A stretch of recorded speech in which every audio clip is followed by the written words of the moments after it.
सोहळा आनंदाचा गजर विठुरायाचा अखंड हरिनाम सप्ताह माळआळी चाकण तालुका खेड जिल्हा पुणे समस्त ग्रामस्थ मंडळी भजनी मंडळ तसेच युवक मंडळ माळआळी चाकण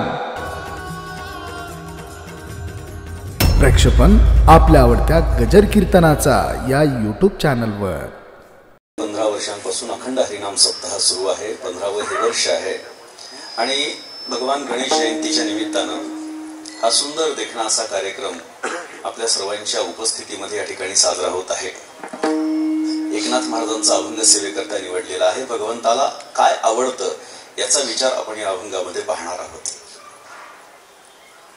या कार्यक्रमाच्यासाठी आमच्या भगिनी हरिभक्तीपरायण श्री ज्योतिताई गरुड यांनी या कार्यक्रमासाठी मला आमंत्रित केलं. ग्रामस्थांच्या वतीनं, आयोजकांच्या वतीनं, आमचे ठाणेकर दादा आणि अमृत नाना यांच्या मार्गदर्शनाने सर्वांच्या उपस्थितीमध्ये आमचे अशोक महाराज, आमचे परमेश्वर महाराज ही सगळी मंडळी आहेत. या सर्वांच्या उपस्थितीमध्ये आपण या कार्यक्रमाचं आस्वादन करत आहात.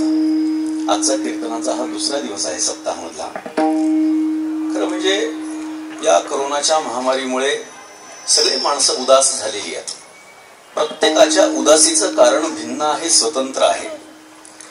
पण हे कारण स्वतंत्र असून सुद्धा प्रत्येकाला मात्र कुठल्या ना कुठल्या तरी पद्धतीचं एक दुःख मनामध्ये आहे. कारण त्याचं स्वतंत्र असेल परंतु काही ना काहीतरी दुःख, त्रास, कष्ट या 2 वर्षामध्ये सहन करावे लागलेले आहेत. मग ते मानसिक दृष्ट्या खच्चीकरण असेल किंवा शारीरिक दृष्ट्या खच्चीकरण असेल, प्रत्येकाचं कुठल्या ना कुठल्या तरी कारणाने हे खच्चीकरण झालेलं आपण पाहतोय. परंतु आपल्या सर्वांना माहिती आहे की आपल्या देहामध्ये जे आपल्याला आलेले भोग आहेत ते भोगून संपवावे लागतात, त्याच्याशिवाय पर्याय नसतो.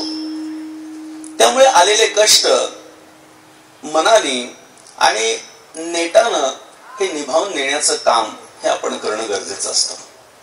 आपण पाहतोय की या कोरोनाच्या कालखंडामध्ये अनेक लोकांचं आर्थिक नुकसानही झालं असेल.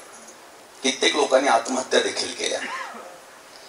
पण मला खरोखर कौतुक करावं असं वाटतं आपल्या वारकरी संप्रदायाचं, की वारकरी संप्रदायाची जी सगळी मंडळी आहेत, मग ती गायक असतील, वादक असतील, कीर्तनकार असतील किंवा अन्य कुठली साधक असतील, या सगळ्याच्या सगळ्या लोकांनी पांडुरंगावरती विश्वास ठेवून हा कोरोनाचा कालखंड पुढे रेटत नेला.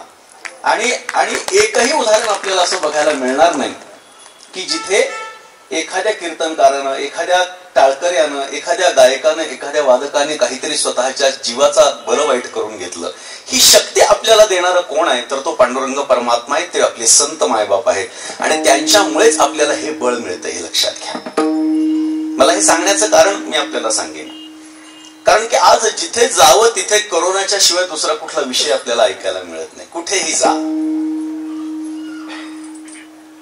दुर्दैवानं आपल्या सगळ्या संतांच्या वाऱ्या, पांडुरंगाची वारी सुद्धा आपली अनेक 2-3 वर्षांपासून चुकली. काल श्रीमंत निवृत्तीनाथ महाराजांच्या यात्रे निमित्तानं जाणं झालं आणि तिथे सुद्धा वारकऱ्यांची अत्यंत कमी संख्या बघायला मिळाली. अत्यंत वाईट वाटलं, वेदना झाल्या की आपल्या वारकरी संप्रदायाचं वैभव काय आहे.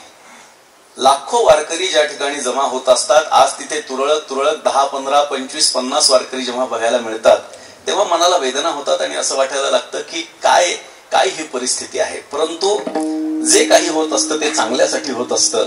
हा आपल्याला आपल्या पूर्वसुरींनी घालून दिलेला नियम आहे. आणि ह्या 2 वर्षांच्या कालखंडामध्ये प्रत्येकानं स्वतःला घडवण्याचा विचार केला. त्याच्यातली एक ज्याला आपण सकारात्मक बाजू म्हणतो, तर ह्या 2-3 वर्षामध्ये प्रत्येकानं काय केलं, मग ती कीर्तनकार असतील किंवा तुमच्या आमच्यासारखी सामान्य मंडळी असतील, यांनी काय केलं तर आपल्यामध्ये काय कमतरता आहे हा स्वतःला द्यायला वेळ प्रत्येकाला मिळाला. आणि आता याच्यातून आपण चांगल्या पद्धतीनं बाहेर कसं जाऊ याचा विचार करत करत त्या दृष्टीनं पाऊल टाकायला सुरुवात केली आणि एक नव्या उमेदीनं माणसानं जीवन जगायला सुरुवात केली. पण माणूस असतो, त्याचा एक स्वभाव असतो, त्याची काहीतरी एक आवड निवड असते, त्याच्या मनामध्ये एक ठराविक विचार असतो, त्याचा एखादा स्वतंत्रपणे स्वभाव असतो, परंतु त्या स्वभावाच्या बाहेर तो जाण्याचा मात्र प्रयत्न करत नाही. किती जरी कष्ट आले, किती जरी त्रास सहन करावा लागला तरी सुद्धा एखाद्या भक्ताची आवड ही भगवंताची भक्ती करणंच असतं. आणि एखाद्या विषयी माणसानं किती जरी ठरवलं की मी जीवनामध्ये असं करेल तसं करेल, तरी सुद्धा त्याला परमार्थामध्ये फार काही प्रगती आपल्याला बघायला मिळत नाही. त्याची आवड मात्र संसारामध्येच अडकून राहत असते. म्हणजे काय की माणसं जेव्हा संसार करत असतात तेव्हा संसार करत असताना त्यांना परमार्थ फार आठवतो असं नाही. त्यांना प्रत्येकाला जेव्हा परमात्मा आठवतो, देव आठवतो, तेव्हा समजायचं त्याच्या पदरी दुःख आलेलं आहे. लक्षात घ्या, ही भूमिका फार लक्षात घ्या. दुःख आल्यानंतर आपल्याला परमात्म्याची आठवण होतीये आणि सुखामध्ये मात्र आपल्याला परमात्म्याची आठवण होत नाही, देवाची आठवण होत नाही. दुःख आलं तर मग त्या देवाला आपण बोलायला लागतो, कधीतरी आपण भांडायला लागतो की जीवनभर तुझी सेवा केली आणि आज एवढे कष्ट, एवढा त्रास तू मला देतोयस. हे भांडण सुद्धा कधीतरी आपलं देवाशी होतं. परंतु आपण आपला जो मूळ स्वभाव आहे तो आपण सोडत नसतो. कितीतरी भांडण देवाशी झालं, कितीतरी देवाशी सलगी झाली, तरी सुद्धा ती देवाशी सलगी किंवा ती देवाशी जे भांडण आहे तो आपला एक स्थायी भाव बनलेला असतो, आपली ती आवड बनलेली असते. एखादा व्यवहारात भांडणारा माणूस हा कधीतरी देवाला सुद्धा भांडण्यामध्ये प्रवृत्त होतो. त्याचं कारण असतं त्याला पडले वळण इंद्रिय असं कळा. आणि त्या इंद्रियांना पडलेलं जे वळण आहे त्या वळणाचा परिणाम, त्या वळणाचा परिपाक म्हणजे आपला स्वभाव तयार होत असतो. प्रत्येकाचा स्वभाव स्वतंत्र आहे. पिंडे पिंडे मतिर भिन्नाहा असं आपल्याकडे म्हटलं गेलेलं आहे. म्हणजे काय, व्यक्ती तितक्या प्रकृती. जेवढी माणसं तेवढे विचार आपल्याकडे बघायला सापडतात. एकाचा विचार दुसऱ्यासारखा नाही, दुसऱ्याचा तिसऱ्यासारखा नाही, तिसऱ्याचा पहिल्यासारखा नाही. प्रत्येकाच्या जीवनामध्ये स्वतंत्र विचारसरणी माणूस अवलंबन करत असतो आणि त्या पद्धतीने जीवन जगत असतो. मग काय, कोणाला देव आवडतो आणि कोणाला संसार आवडतो. बहुतांश जर आपण संसारामध्ये जर लोक बघितले तर आपल्याला संसार आवडणारी माणसं जास्त बघायला सापडतात बरं का. 1, 2, 3, 4 या 4 गोष्टींमध्ये माणसाचं जीवन समेटलेलं आहे. बघा मी सांगतो 4च गोष्टींमध्ये. माणसाला 1 पाहिजे, माणसाला 2 पाहिजे, माणसाला 3 पाहिजे आणि माणसाला 4 पाहिजे. काय सांगतो माणसाला बरं का, माणसाला 1 बायको पाहिजे, 2 मुलं पाहिजे, 3 खोल्यांचं घर पाहिजे आणि 4 चाकाची गाडी पाहिजे. बस या 1, 2, 3, 4 मध्येच माणसाचं जीवन समेटलेलं आहे. खरं तर माणसानं जीवनामध्ये काय करायचंय, इति कर्तव्यता हीच दासा लागी, इति कर्तव्यता हीच दासा लागी, सेवावा जगी पांडुरंग, जगी पांडुरंग, जगी पांडुरंग. माझा आवाज बसलाय कारण ब्रह्मगिरीची प्रदक्षिणामध्ये अभंग म्हणत म्हणत भजन करत करत जावं लागतं. परिस्थिती थोडीशी थंडीचं वातावरण आहे त्यामुळे माझा थोडासा आवाज बसलेला आहे. आपण समजून घ्याल अशी अपेक्षा करतो आणि सांभाळून घ्याल अशी पण अपेक्षा करतो. इथे कर्तव्यता नाथ महाराज सांगतात, हीच दासा लागी सेवावा जगी पांडुरंग. दासानं काय करायचं, भक्तानं काय करायचं तर फक्त पांडुरंगाची उपासना करायची, बाकी कुठल्याही नादाला लागायचं नाही. पण माणूस काय करतो, संसारामध्ये अडकून राहतो. पण संसार करायचा नाही का, संसार केल्याशिवाय पर्यायच नसतो बरं का. मग तुम्ही म्हणाल संसार म्हणजे काय, आता नवरा बायको येतात, नवीन लग्न झालेले असतात, माणसं आशीर्वाद देतात आणि ते म्हणतात वा वा वा आता संसाराला लागला बरं का, म्हणजे इतके दिवस परमार्थात होता बरं का. नाही नाही असं नाही. अरे संसाराला लागला म्हणजे काय, जन्माला आला म्हणजे संसाराला लागला, जन्माला आला म्हणजे तो संसाराला लागला. इतके दिवस तो काही परमार्थ करत होता असं नाही, तो संसारामध्येच होता. परंतु आता आणखी संसाराच्या बंधनामध्ये तो आता अडकलेला आहे. मग आता काय करायचं, संसाराच्या बंधनामध्ये स्वतःला अडकून ठेवायचं का पद्मपत्राप्रमाणे पाण्यामध्ये राहून अलिप्त राहायचं, हा ज्याचा त्याचा प्रश्न आहे. बरं, मग संसारामध्ये अलिप्त राहायचं याचा अर्थ संसार करायचा नाही असं का, नाही नाही, संसार करायचा पण संसाराच्या बंधनात अडकायचं नाही. नाथ महाराज सांगतात ना, तुटती भवाची बंधने, भवाची बंधनं तुटली पाहिजेत, भव तुटला नाही पाहिजे. भव तुटला की सगळं संपलं, पण भवाची बंधनं मात्र सैल झाली पाहिजे. पण आपण काय करतो, आपण स्वतः संसाराला पकडून ठेवतो आणि असं म्हणतो की संसारामध्ये आम्ही अडकलेलो आहोत. संसाराने आपल्याला अडकवलेलं नाही, आपण संसारामध्ये अडकून पडलेलो आहोत. माकड पकडणाऱ्याचं उदाहरण बघा. पूर्वीच्या काळामध्ये माकड पकडण्यासाठी एक स्वतंत्र प्रकार असायचा. मोठं झाड असायचं, त्या झाडाच्या मध्ये एक ढोली म्हणतात, म्हणजे एक छिद्र की ज्याच्यामध्ये त्या माकडाचा रिकामा हात जाऊ शकेल असं ते छिद्र असायचं. आणि माकड ज्या परिसरामध्ये आहे तो माकड पकडणारा काय करायचा, हातामध्ये असे ते फुटाणे घेऊन उभा राहायचा थोड्या वेळ. मग प्रत्येक माकड बघायचं, अरे हे फुटाणे आपल्याला मिळाले पाहिजेत. प्रत्येक माकडाचं लक्ष त्या फुटाण्यावरती, हे फुटाणे आपल्याला मिळाले पाहिजेत, फुटाणे आपल्याला मिळाले पाहिजेत. आणि त्याच्या हातातून तर घेण्याची शक्ती नाही. मग हा काय करतो हे बघत राहायचं. झाडावरून सगळीच्या सगळी 10-15 माकडं अशी त्या फुटाण्याकडे बघत त्या माणसाच्या लक्षात येतं की आता फुटाण्यांवरती ह्या माकडांची नजर गेली आहे आणि त्यांच्या समोर तो असे थोडे थोडे फुटाणे त्या ढोलीमध्ये टाकतो आणि ढोलीमध्ये टाकल्यानंतर तो निघून जातो, थोडासा बाजूला उभा राहतो. त्याला काही जाळं वगैरे टाकायची, माकडाला पकडण्यासाठी जाळं टाकायची अजिबात गरज नसते. तो बाजूला जाऊन उभा राहतो. जो माकड सर्वात पहिले त्याच्यात हात घालेल तो सर्वात पहिले अडकेल. हे लक्षात घ्या. आपण संसारामध्ये तेच करतो. लक्षात घ्या काय होतं, तो ते माकड पळत जातं, त्या ढोलीमध्ये हात घालतं, मुठभर फुटाणे उचलतं. वास्तविक रिकामा हात जावा एवढंच ते छिद्र असतं आणि जेव्हा तो मूठ आवळतो तेव्हा त्याचा हात त्या छिद्रातून बाहेर येत नाही, खड्ड्यातून बाहेर येत नाही आणि त्याला असं वाटतं मला आतून कोणीतरी पकडलंय. बस आतून कोणीतरी पकडलंय. मग तो काय करतो की हात ओढण्याचा प्रयत्न करतो, पण हाताला जखमा होतात. मग तो असा विचार करतोय माझ्यापेक्षा आतला जास्त पक्का आहे, त्याच्यामुळे तो मला सोडत नाही आणि बाकीची माकडं पळून जातात आणि जो पहिले आसक्त झालेला असतो तो मात्र अडकतो. बस हा काय करतो, हा माकड पकडणारा काय करतो, त्याच्या हातावर जोरात फटका मारतो. फटका मारल्यानंतर तो हात झटकतो, फुटाणे तिथेच जातात आणि माकड पकडल्या जातं. विठ्ठल विठ्ठल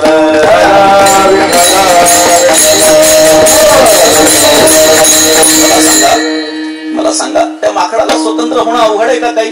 फुटाणे सोडून द्यायचेत आणि पळून जायचं आहे. पण याला आपल्या मराठीमध्ये म्हण आहे, आशा सुटेना आणि देव भेटेना. फुटाणे तर पाहिजेत आणि पकडले तर नाही गेलो पाहिजे. असं जीवनामध्ये शक्य नसतं. त्यामुळे संसार करत असताना संसारामध्ये राहणं काही चुकीचं नाही. आपले सगळे संत हे सांसारिक संत होते. बहुतांश जर का ज्ञानोबारायती संत जर सोडले, निवृत्ती, ज्ञानदेव, सोपान, मुक्ताबाई ही 4 जण जर सोडली तर जवळपास सगळेच्या सगळे संत हे सांसारिक होते. लक्षात घ्या.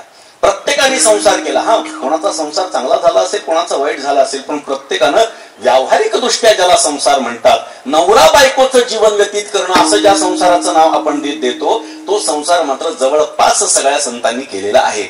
मग सगळ्या संतांनी जर का हा संसार केलेला आहे तर मग आपण ह्या संसारापासून दूर जाणं हे योग्य नाही. पण याचा अर्थ आपण संसारामध्ये आसक्त होणं हे सुद्धा मात्र योग्य नाही. पण आपण संसारात आसक्त का होतो, मला काय सांगायचंय, कारण संसार आपल्याला आवडतो म्हणून आपण संसारामध्ये आसक्त होत असतो. जी गोष्ट आपल्याला आवडते, आपल्याला कळतंय की त्याचा दुष्परिणाम होणार आहे, आपल्याला कळतंय की त्या गोष्टीचा अंगीकार केल्यानंतर त्याचा दुष्परिणाम होणार आहे, परंतु तरी सुद्धा ती गोष्ट हवी हवीशी वाटते की नाही, मला सांगा. ज्याला शुगर असेल, डायबिटीस ज्यांना असेल, त्यांनी स्वतःचं उदाहरण जरा बघा. काय खायचं नसतं डायबिटीस मध्ये? जास्त साखर खायची नसते. पण साखरेचा पदार्थ दिसल्यानंतर साखरच खावी वाटते. उदाहरण बघा. मग काय करतो, घरच्यांना लपवून थोडस काहीतरी खातोच काहीतरी. का? कारण त्या गोष्टीबद्दल त्याची आवड असते. पण प्रत्येकाला एकच गोष्ट आवडेल असं नाही. प्रत्येकाची आवड स्वतंत्र आहे. प्रत्येकाची आवड म्हणजे एक प्रकारे त्यांचा स्वतंत्र धर्मच आहे असं म्हणा, बरं का. कुत्रा रस्त्याने एखाद्या माणसावरती भुंकतं, ते भुंकणं ही त्याची आवड आहे. लक्षात घ्या. तो त्याचा स्थायी भाव आहे, तो त्याचा धर्म आहे, बरं का. नाथ महाराजांचा एक अभंग आहे, श्वानाचा तो धर्म करावी वसवस भले गुरे त्यास न कळे काही. काय होतं, रस्त्याने जात असताना कुत्रे अंगावरती येऊन भुंकत असतात. सामान्य लोकांच्या भुंकतात त्यात नवल नाही, कीर्तनकाराच्या अंगावर जरा जास्तच भुंकतात, बरं का. धोतर दिसलं की अजून भुंकण्याची शक्ती त्यांची वाढती. माहित नाही त्याच्यामध्ये काय रसायन बनलेलं असतं. होतं काय, त्याला कळत नाही की हा कीर्तनकार आहे, हा लोकांना चांगला उपदेश करतो. काय त्याला देणं घेणं नसतं. माणूस दिसला की त्याच्यावर भुंकायचं. हा कोणाचा स्वभाव आहे? कुत्र्याचा स्वभाव आहे. तो त्याचा स्वभाव म्हणजे त्याचा धर्म, बरं का. धारणा धर्म हा अशी धर्माची व्याख्या केली आहे. एखादा आपण काय म्हणतो, हिंदू, मुस्लिम, ईसाई, नाही, याला धर्म नाही म्हणत. धारणा धर्म हा अशी धर्माची व्याख्या केलेली आहे. जी गोष्ट ज्याने धारण केलेली असते तो त्याचा धर्म असतो. नाथ महाराज दुसरं उदाहरण देतात, वेश्येचा तो धर्म द्रव्य ते हरावे भले बुरे त्यागावे न कळे काही. वेश्या काय करते, फक्त समोरच्याकडून पैसा काढून घेते. स्वतःचा देहाचा, आपल्या या देहाचा भोग कोण घेत आहे याच्याशी तिला देणं घेणं नसतं. फक्त तिला पैसा पाहिजे असतो. हो, हाच तिचा धर्म. स्वतःचं शरीर विकायचं आणि त्याच्या मोबदल्यामध्ये पैसा घ्यायचा. कोण भोगतं याचा विचार करायचा नाही. नाथ महाराज उदाहरण देतात, भले पुरे त्यागावे न कळे काही. सज्जनांचा धर्म सर्वभूती दया. सज्जनांचा धर्म काय सांगितला नाथ महाराजांनी? सर्व भूतांवरती भूतमात्रांवरती दया करणं हा सज्जनांचा धर्म आहे. संतांचा तो धर्म अंतरिती शांती. संतांचा धर्म काय? अंतःकरणामध्ये शांत वृत्ती धारण करणं हा संतांचा धर्म आहे. बरं का, मुक्ताबाई जेव्हा ज्ञानोबारायांना समजून सांगत होत्या तेव्हा त्यांनी सुद्धा काय सांगितलं की चिडू नका, तुम्ही शांती धरा. आपण जर बघितलं मुक्ताबाईच्या ताटीच्या अभंगामध्ये तेव्हा उपदेश करताना मुक्ताबाई आपल्याला तेच सांगतात ज्ञानोबारायांना. म्हणजे काय? संतांचा धर्म शांती, सज्जनांचा धर्म सर्वाभूती दया, वेश्येचा धर्म समोरच्याचं द्रव्य हरण करायचं, कुत्र्याचा धर्म लोकांवरती भुंकत राहायचं, हा त्यांचा धर्म जो सांगितलेला आहे. हा धर्म म्हणजेच एक प्रकारे त्यांचा स्वभाव आहे, म्हणजेच एक प्रकारची त्यांची आवड आहे. कारण सातत्यामध्ये आवडीची निर्मिती होत असते. एखादी गोष्ट जेव्हा आपल्याला सातत्यानं मिळत असते किंवा करावीशी वाटत असते तेव्हा तिचा परिणाम हा आवडीमध्ये होत असतो. एखादं व्यसन एखाद्या माणसाला लागलं, काही माणसं तंबाखू खातात. कसं लागतं व्यसन? बरं, तंबाखू ज्याने खाल्ली त्यांना विचारा त्याची चव कशी आहे. मला नाही वाटत काय फार चांगली चव असेल. आपल्याला बाजूच्या तोंडाचा जर वास आला तर आपल्याला कळतं की काय फार चांगला वास नाही, तो घाण आहे. पण काय स्वभाव, अंतरामध्ये त्याच्याबद्दल ओढ निर्माण झाली, प्रेम निर्माण झालंय. बरं का, एखादं व्यसन कसं लागतं? कुठलंही व्यसन, जगातलं कोणतंही व्यसन कसं लागतं त्याचं एकच पद्धती आहे. एखादी गोष्ट सहज म्हणून करावी, एखादी गोष्ट सहज म्हणून करावी, तिच्यामध्ये वारंवारता यावी.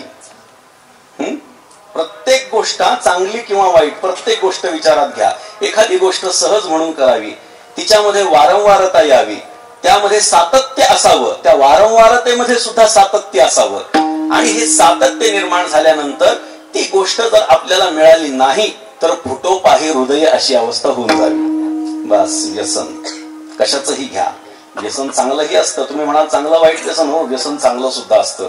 माणसं, मी नेहमी सांगतो, माणसाने असं कधी म्हणायचं नाही की मला सुपारीच्या खांडाचंही व्यसन नाही. अजिबात म्हणायचं नाही, अजिबात म्हणायचं नाही. कारण अशा माणसाला असं एखादं व्यसन असतं जे दुसऱ्याला कोणाला नसतं.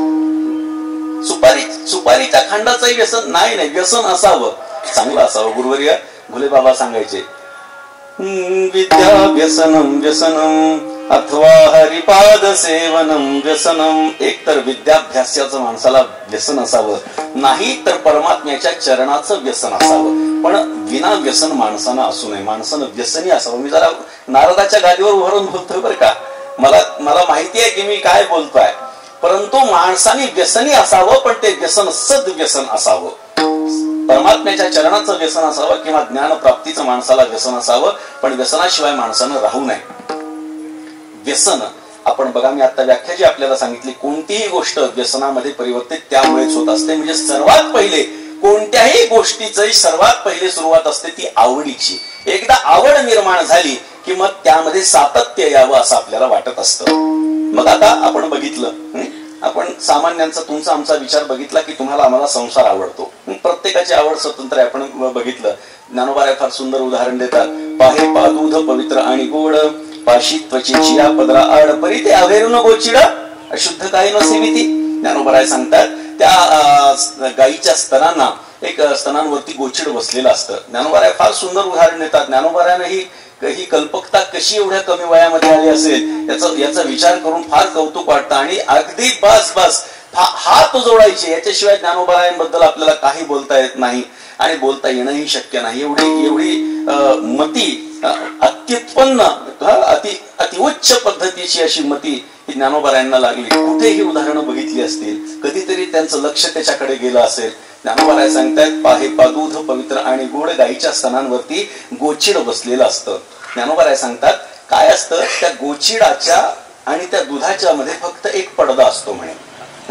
आपल्याला, आपण ज्याला त्वचा म्हणतो, त्या ती त्वचा असते आणि त्या त्वचेच्या पलीकडे दूध असतं. पाहे पा दूध पवित्र आणि गोड, पाशी त्वचेची या पदरा आड, परी ते अवेरून गोचिड. पण गोचिड काय करतं? ते दूध अवेरतं आणि अशुद्ध काय न सेविते. ज्ञानोबा विचारतात, ते रक्त पित नाही का? ते रक्तच पितं. कारण दूध जरी महत्वाचं असलं, चांगलं असलं, तरी त्याला त्याचं ज्ञान नसतं की हे दूध किती महत्वाचं. त्याची आवड कशामध्ये आहे? त्याची आवड फक्त रक्त पिण्यामध्ये आहे. म्हणजे काय, त्या आवडीच्या बाबतीमध्ये अजून कमलकंदा आणि दर्दुरी नांदणूक एकेची घरी पराग सेवी जे भ्रमरी रा चिखल चिवरे. ज्ञानोबा सांगतात की कमळ आणि बेडूक हे एकाच चिखलामध्ये असतं. कमळ आणि बेडूक आणि तो भ्रमर सुद्धा त्याच परिसरामध्ये फिरत असतो. आता काय होतं, तो भ्रमर काय करतो ज्ञानोबा सांगतात, त्या कमळाच्या गाभ्यामध्ये बसतो आणि परागाचं सेवन करतो. चिखलामध्ये उगवलेलं कमळ आहे, चिखलामध्येच तो बेडूक आहे. आणि बाहेरून येणारा भ्रमर काय करतो, त्याच्यामध्ये जातो, पराग सेवन करतो आणि निघून जातो. आणि हे बेडूक काय करतं, फक्त चिखलच तुडवीत बसतं आणि चिखलच खात बसतं. वास्तविक बघता कमळाला खाण्याची त्याची शक्ती आहे. कमळाला पराग तर दूरची गोष्ट आहे, अरे कमळ खाल्लं तर पराग आपोआप खाल्लं जाणार आहे. पण त्या बेडकाला आवडतं काय, येरा चिखलूची उरे. त्यानुसार सांग त्याच्या पदरी फक्त चिखल येत असतो. का, कारण त्याची आवड तशी आहे. म्हणून माणसानं उच्च आवडीचं असावं. आपण कोणाच्या संगतीमध्ये असतो याच्यावरती आपलं जीवन अवलंबून असतं. आपण मोठ्या माणसांच्या संगती जर मध्ये आपण राहिलं तर आपल्याला लोक मोठं समजतात. मी जरा व्यवहारातली गोष्ट आपल्याला सांगतो. मोठ्या मोठ्या लोकांच्या बरोबरीनं फिरणाऱ्या माणसाला लोक मोठं समजत असतात. व्यवहारामध्ये असं उदाहरण सांगितलं जातं गमतीनं, अहो मोठ्यांच्या श्रीमंताच्या कुत्र्याला सुद्धा हाड म्हणता येत नाही, अहो हाडा म्हणावं लागतं म्हणे. म्हणजे काय की मोठ्या माणस बळीयाचे अंकित आम्ही झालो बळीवंत. बळीयाचा संग झाला आता नाही भय चिंता तुका म्हणे तुकोबाराय सांगतात. एकदा मोठ्या माणसाचा संग आपला झाला, त्याच्याशी आपला चांगला संबंध आला तर पुढची सगळी काळजी ही त्या परमात्म्याला असते. पण आपण मोठं कोणाला समजतो याच्यावरती ती अवस्था अवलंबून आहे. विठ्ठल विठ्ठल. आपण बघितलं की कोणाची आवड काय, तुमची आमची आवड संसाराची आहे. सामान्य अगदी पशुपक्ष्यांची आवड ते त्यांचे जे आवडते विषय ज्याच्यामध्ये त्यांना बरं वाटतं ही त्यांची आवड आहे. संतांच्या आवडीचा विचार करा. संतांची आवड काय हो, आवडे देवासी आवडे देवासी आवडे देवासी तो एका प्रकार. आवडे देवासी आवडे देवासी आवडे देवासी तो एका प्रकार.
परमात्म्याशिवाय संत महात्म्यांना दुसरं काहीही आवडत नाही. आवडे हे रूप गोजिरे सगुण पाहता लोचन सुखावले.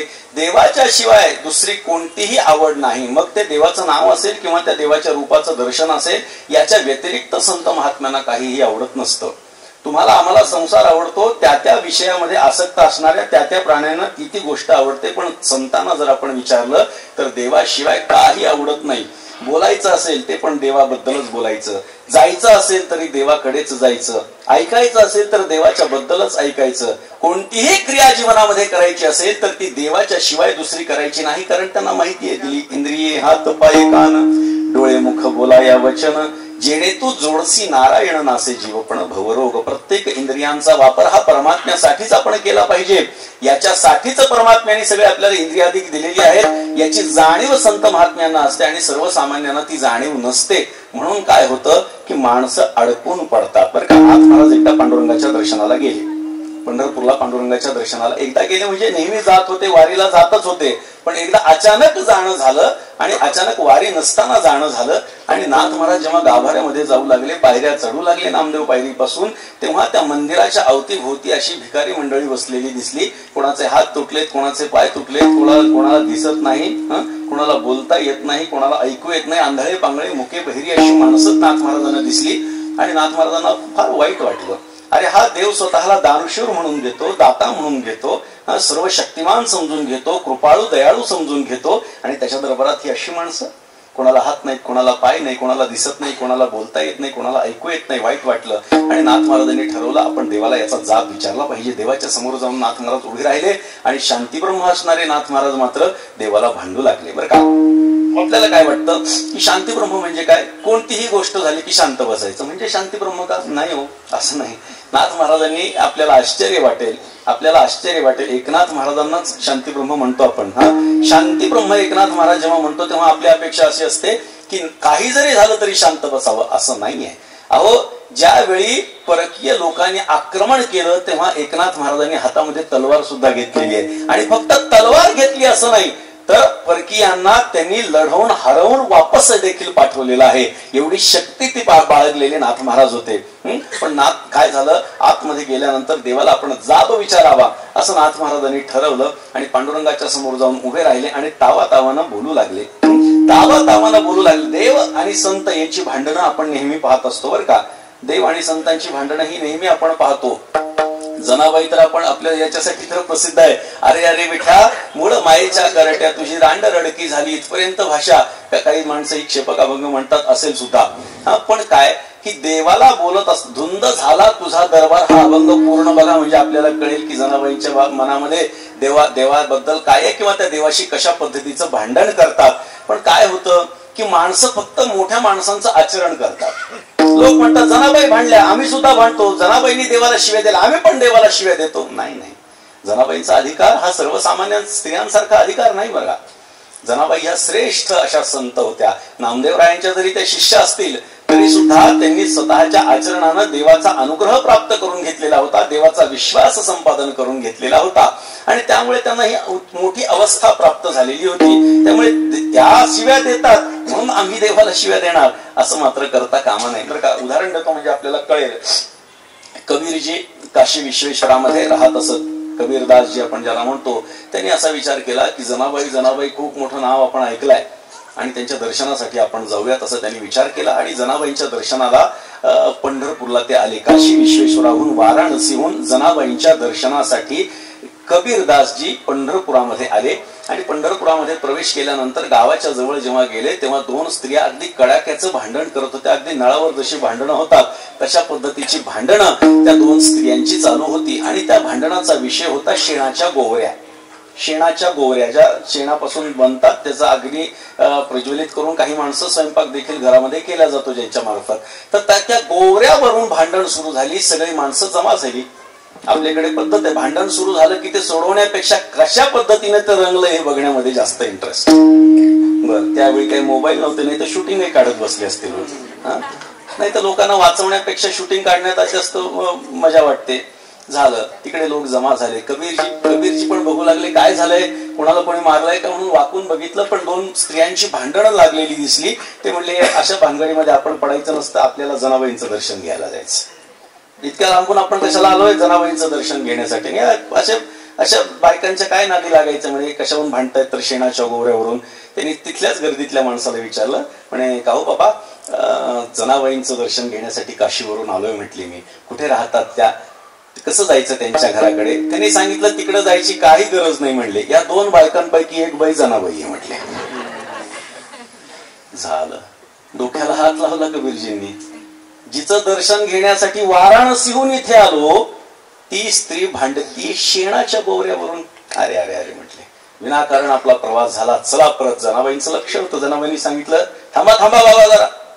काय म्हणजे आमचा जरा निकाल लावून द्या. तुम्ही जरा पंढरपूरचे दिसत नाही, तिथं कोणीतरी माणसं कोणाच्या तरी बाजूने निकाल देतील, पण तुम्हाला आमच्या दोघांची पण ओळख नाहीये. तुम्हीच आमचा निकाल लावा. ही गोरी कोणाची आहे सांगा. त्यांनी सांगितलं मला काय माहिती कोणाची आहे गोरी, आणि हे काम करणं माझं कर्तव्य नाहीये. मला ज्या कामासाठी यायचं होतं ते माझं काम होणार नाही, आता मी माझं चाललो. त्यांनी सांगितलं नाही नाही असं करू नका, तुम्ही महात्मा दिसता, तुम्ही कोणाच्याही बाजूने एकतर्फी निकाल देणार नाही, सत्याच्या बाजूने तुम्ही उभे राहाल याची आम्हाला खात्री आहे, शाश्वती आहे. तर कृपया आमचा एवढा न्याय निवाडा करा आणि मग तुम्हाला जिथे जायचं तिथे जा. बरं ठीक आहे म्हणले कबीरदासजी. सांगा. त्या स्त्रीला विचारलं दुसऱ्या, ही गोरी तुझी कशावरून सांग. त्यांनी सांगितलं हे बघा बाबा, ही वाळलेली गोरी आहे बघा, माझे बोट बघा बरोबर दिसतात की नाही, याच्यावर बसतायत की नाही बघा, ही माझी गोरी आहे म्हटले. बर.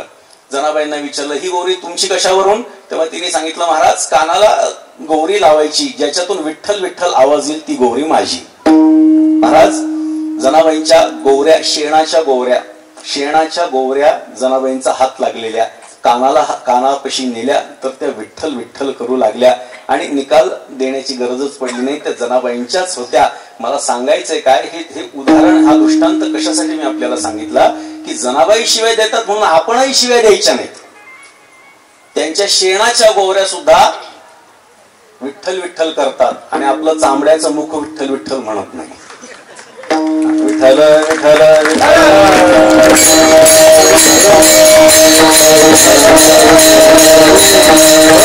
नाथ महाराज गेले, देवाला भांडू लागले. देवा, स्वतःला एवढा मोठा समजतोस, दयावान समजतोस, आणि तुझ्या दरबारात ही अशी माणसं योग्य नाही.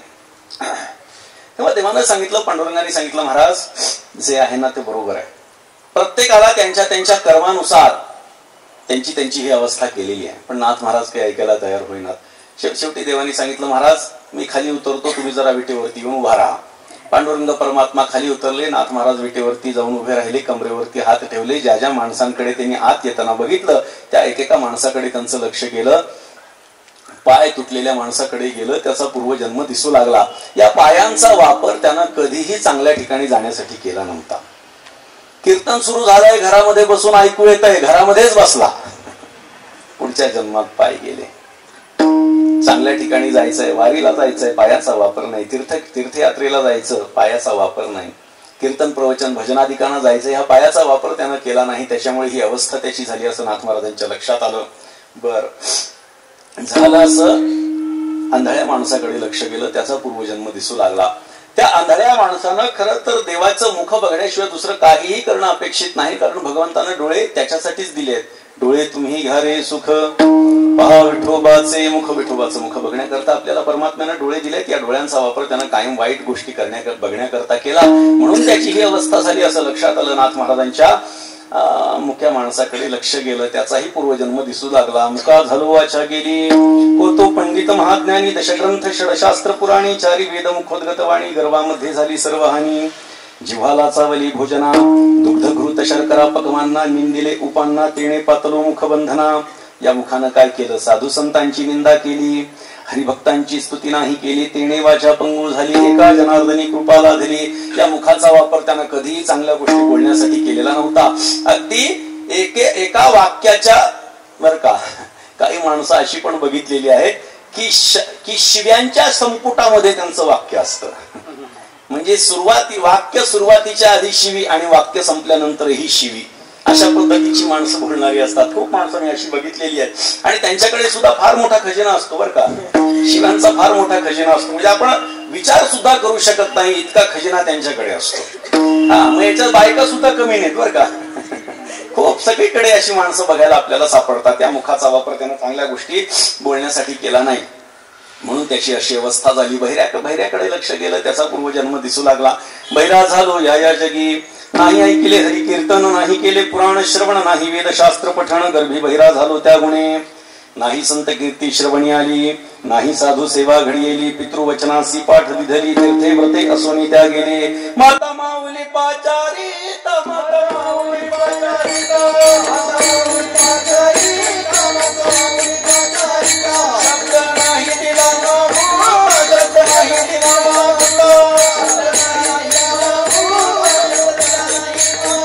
बहिरा झालो रे बहिरा झालो रे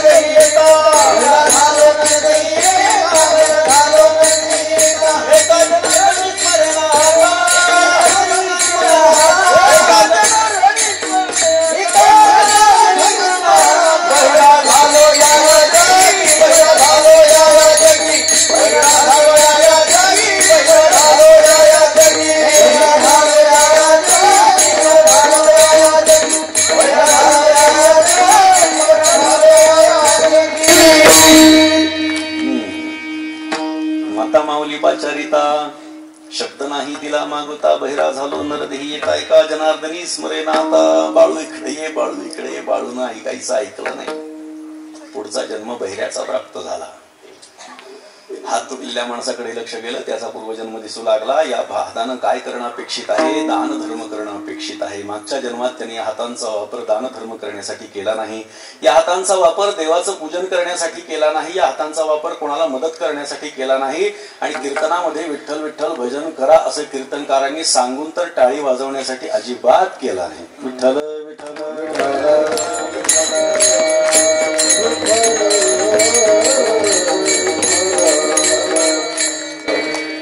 दादा हा दृष्टांत सांगितलं की त्यावेळी खूप टाळ्या वाजतात बरं का. काय होतं, लोकांना असं वाटतं चला पुढचा जन्म आपल्या लोक हात तुटलेला नको मिळायला, निदान तेवढ्या पुरतं तरी लोक विचार करतात. ठीक आहे, काय हरकत नाही, निदान एवढ्या कीर्तनापर्यंत तरी तो विचार डोक्यामध्ये ठेवा म्हणजे झालं. नाथ महाराज विटेवरून खाली उतरले. देवाला सांगितलं जागेवर उभा राहा. देव उभा राहिला, साष्टांग दंडवत घातलं. तुझं बरोबर आहे, माझं चुकलं. तेव्हा म्हणू लागला आतापर्यंत तुम्ही म्हणालात की तू चूक केलीस आणि आता तुम्ही म्हणताय बरोबर आहे. कसं काय एवढं मत परिवर्तन झालं? त्यांनी सांगितलं महाराज देवा, अरे तू खरोखरच दानशूर आहेस, खरोखरच उदार आहेस. उदारांचा राणा तुला उगाच आम्ही म्हणत नाही, खरोखर आहे. आम्ही म्हणतो ते खरं होतं. झालं काय? नाथ महाराजांनी सांगितलं, अरे एवढी दुष्कृत्य करणाऱ्या माणसांना एवढी दुष्कृत्य करूनही तू माणसाच्या जन्माला घातला आहे, त्याचं तुझं उदारपण. तुझ्या जागी जर का मी असलो असतो तर कदाचित यांना मी जनावरांचाही जन्म दिला नसता. विठ्ठल विठ्ठल. मी जी माणसं सांगितली त्यांचा पूर्वजन्म दिसला, ती त्या त्या कृत्यामध्ये का आपल्याला करत असताना दिसली? कारण ती त्यांची आवड होती. न जाणं न करणं ही सुद्धा आवड असू शकते, लक्षात घ्या. मला काय म्हणायचं लक्षात घ्या. एखादी गोष्ट करणं म्हणजेच आवड असं नाही, न करणं ही सुद्धा आवड. खरं न बोलणं ही सुद्धा आवड असू शकते एखाद्या माणसाची. बर, तुम्हाला आम्हाला काय आवडतं बघितलं, प्राणी पशु पक्ष्यांना काय आवडतं आपण बघितलं, संतांना काय आवडतं आपण बघितलं. आपल्याला बघायचं नेमकं देवाला काय आवडतं. एकनाथ महाराज देवाला काय आवडतं आपल्याला सांगतात. माझे दोन प्रश्न आहेत की एकनाथ महाराजांना हे कसं माहिती की देवाला काय आवडतं. माझा पहिला प्रश्न, एकनाथ महाराजांना कसं माहिती देवाला काय आवडू शकतं काय नाही, हे नाथ महाराजांना कसं माहिती. बर, आणि दुसरं माझं म्हणणं असं आहे की देवाला अमुक एक गोष्ट आवडते हे त्यांनी तुम्हाला आम्हाला सांगण्याचं काय कारण. देवाला काय आवडतं हे का नाथ महाराजांनी सांगावं आणि ते आपल्याला का सांगावं, असे दोन माझे प्रश्न आहेत. एकेकाचा आपण थोडक्यामध्ये विचार करू.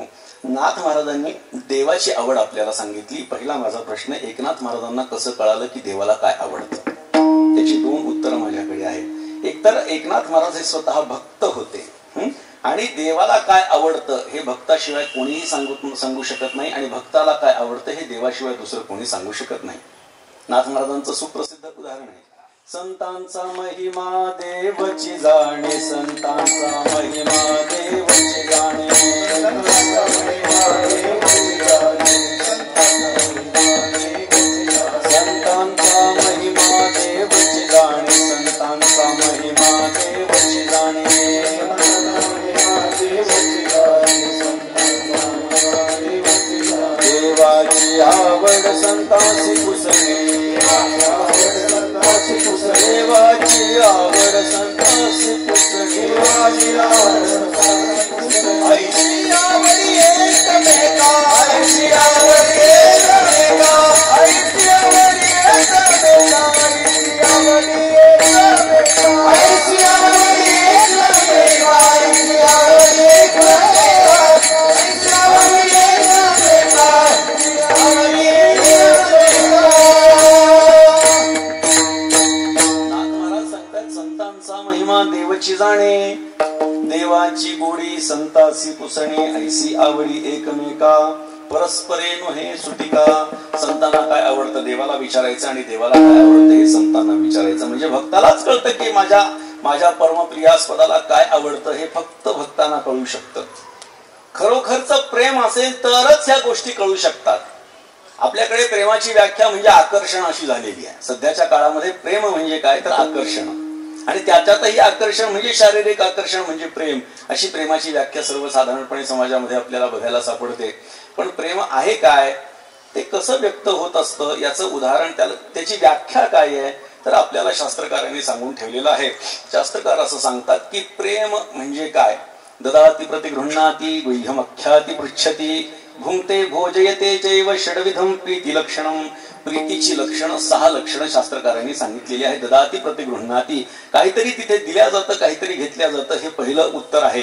काहीतरी दिल्या जातं काहीतरी घेतल्या जातं 2 गोष्टी झाल्या. गुह्यमख्याति पृच्छति स्वतःच्या मनातलं गुह्य आपल्या प्रेमास्पदाला सांगितल्या जातं आणि त्याच्या मनातलं गुह्य तो आपल्याला प्रगट करत असतो. भुंक्ते भोजयते चैव ज्याच्यावरती आपलं प्रेम आहे आपण त्याच्याकडे जेवायला जातो आणि त्याला आपल्याकडे जेवायला बोलवतो. या सगळ्या गोष्टी जिथे घडतात तिथे प्रीती असते तिथे प्रेम असतं असं आपल्याला शास्त्रकारांनी सांगितलेलं आहे. मग हे जे काय आपण पाहतो की माझं तुझ्यावर प्रेम आहे बस बस बस हे व्यक्त करण्यासारखी ही गोष्टच नाहीये. प्रेम नाही सांगता बोलता दाविता सांगता बोलता दाविता अनुभव चित्ता चित्त जाणे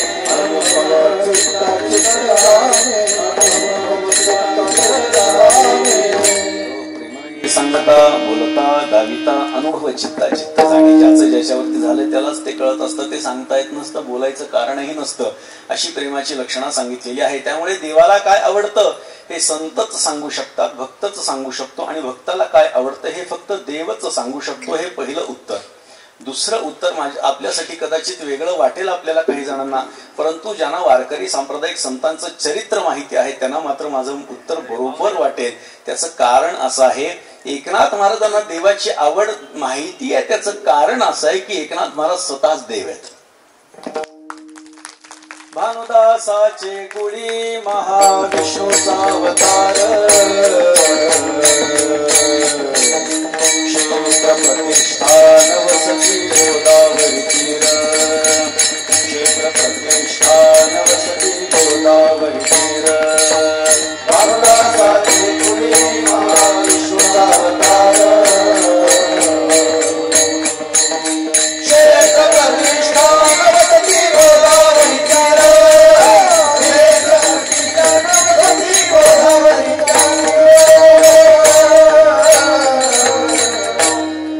भानुदासाचे कुळी महाविष्णूचा अवतार. एकनाथ महाराज म्हणजे संत भानुदास महाराजांच्या कुळामध्ये अवतीर्ण झालेले महाविष्णूचे अवतार आहेत.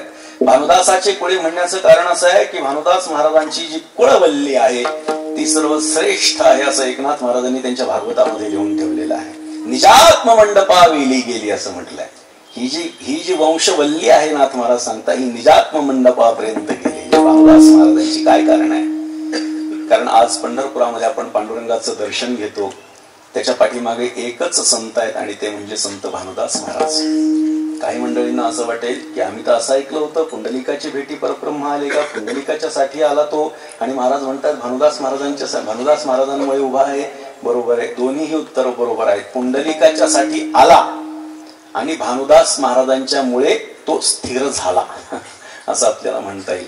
28 युगांच्या पूर्वी तो पांडुरंग परमात्मा पुंडलिकाच्या भावार्थासाठी गोकुळाहून येता झाला परंतु विजयनगरच्या साम्राज्याच्या राजानं त्या पांडुरंगाला, पंढरपुरातल्या पांडुरंगाला आषाढी एकादशीला नेलं आणि पुढच्या कार्तिकी एकादशी पर्यंत एकनाथ महाराजांचे पणजोबा संत भानुदास महाराजांनी कर्नाटकात हंपीला नेलेली पांडुरंगाची मूर्ती पुन्हा पंढरपुरामध्ये आणली आणि म्हणून आज आपल्याला पंढरपुरामध्ये पांडुरंगाचं दर्शन.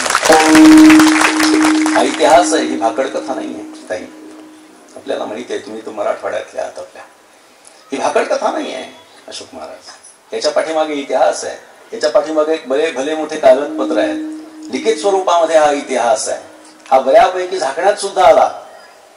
झाकण्यात आला, परंतु अभ्यासकांनी आणि शेवटी जी गोष्ट ज्यावेळी प्रगट व्हायची असते ती होत असते आणि जास्त प्रमाणामध्ये पोचायची ती पोचल्याच जात असते. भानुदास महाराजांच्यामुळे पांडुरंग परमात्म्याचं दर्शन आज आपल्याला पंढरपुरामध्ये होत आहे. मी नेहमी सांगत असतो, एकनाथ महाराजांच्या घराण्याचे खूप मोठे उपकार वारकरी संप्रदायावरती आहेत. आपण ज्या परिसरामध्ये राहतो ज्ञानोबा तुकोबांच्या, त्यापैकी ज्ञानोबाराय हे वारकरी संप्रदायाचा ज्याला आपण म्हणतो की पाया आहे. ज्ञानदेवे रचिला पाया असं आपण ज्ञानोबारायांचं वर्णन करतो.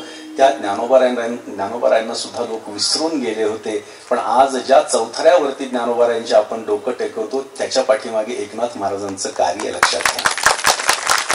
ज्ञानोबारायांना 250 वर्षांमध्ये, ज्ञानोबारायांनी समाधी घेतल्यानंतर 250 वर्षांमध्ये लोक ज्ञानोबारायांना विसरून गेले. लक्षात घ्या. अहो, आपल्या आई बापांना विसरणं कदाचित एक वेळ आपण माफ करू शकतो, पण केले उपकार सांगू काय बापन करी ऐसी माय, अशा ज्या संत महात्म्याने आपल्यावरती उपकार केले त्या संतांना सुद्धा आम्ही विसरलो. 250 वर्षांच्या कालखंडामध्ये आळंदीमध्ये ज्ञानोबारायांची समाधी म्हणजे एक प्रकारे जंगल झालं. कोणी तिथे दर्शनाला नाही, कोणी तिथे पूजेला नाही. मोठा प्रसंग आहे, आपल्याला प्रसंग सांगून वेळ घेणार नाही. आपण मूळ चरित्र नाथ महाराजांचं वाचा.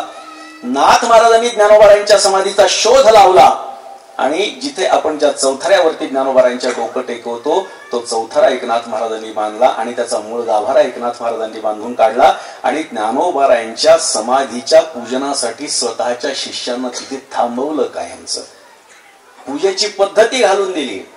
परमेश्वर महाराज आमच्या पैठणला ज्या आरत्या होतात त्याच आरत्या ज्ञानोबारायांच्या मंडपामध्ये झांजेवरती होतात. नाथ महाराजांच्या मंदिरात ज्या 3 आरत्या होतात, व्रत तप तीर्थे सहस्त्रदीपे आणि संत संकाधिक, या 3 आरत्या ज्ञानोबारायांच्या मंदिरात आजही होतात. ते त्याचं प्रतीक आहे. एवढं मोठं कार्य. आणि एवढंच नाही तर ज्ञानेश्वरी सुद्धा आपल्याला एकनाथ महाराजांनी दाखवली. शुद्ध स्वरूपामध्ये ज्ञानेश्वरी आपल्याला दिली. आपण ज्या ज्ञानेश्वरीचं संगीतमय पारायण करत आहोत, एकनाथ महाराजांची आपल्यावरती कृपा आहे.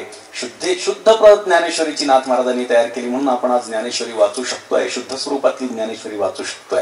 आणि मला हे सांगायचं आहे की अशा प्रकारे एवढं मोठं व्यापक कार्य नाथ महाराजांचं होतं. एक संत म्हणून, एक सामान्य माणूस म्हणून, एक महात्मा म्हणून तर त्यांचं कार्य हे आहेच आहे, पण त्यांच्याकडे फक्त एवढ्याच दृष्टीने न पाहता ते प्रत्यक्ष महाविष्णूचे अवतार आहेत याही दृष्टीने आपण त्यांच्याकडे पाहणं गरजेचं आहे. नाथ महाराजांच्याकडे भगवान परमात्मा 36 वर्ष राबला. द्वारकेची मूर्ती एकनाथा घरी, पाणी वाहे हरी कावडीने, श्रीखंड चंदन उगाळून करी वस्त्र गंगा त्री धुत असे, सेवेसी तत्पर उभा ठाई ठाई देव पूजे समय तिष्ठत असे, निळा म्हणे देव राबे ज्याचे घरी दत्त चोपदारी करीत असे. असा अधिकार एकनाथ महाराजांचा. आणि त्यामुळे प्रत्यक्ष महाविष्णूचे अवतार असणारे जे नाथ महाराज आहेत त्यांना महाविष्णूला काय आवडतं हे कळणार नाही का? मला काय आवडतं हे मला कळणार नाही असं म्हणल्यासारखं होईल. मला जर का श्रीखंड आवडत असेल तर मी सांगू शकतो मला श्रीखंड आवडतंय. कोणी जर का सांगू लागलं नाही नाही महाराज तुम्हाला गुलाबजाम आवडतात, जमणार नाही. मला काय आवडतं हे मी जास्त चांगल्या पद्धतीने सांगू शकेल ना एखादा माझा बाजूचा माणूस किंवा मला ओळखणारा माणूस.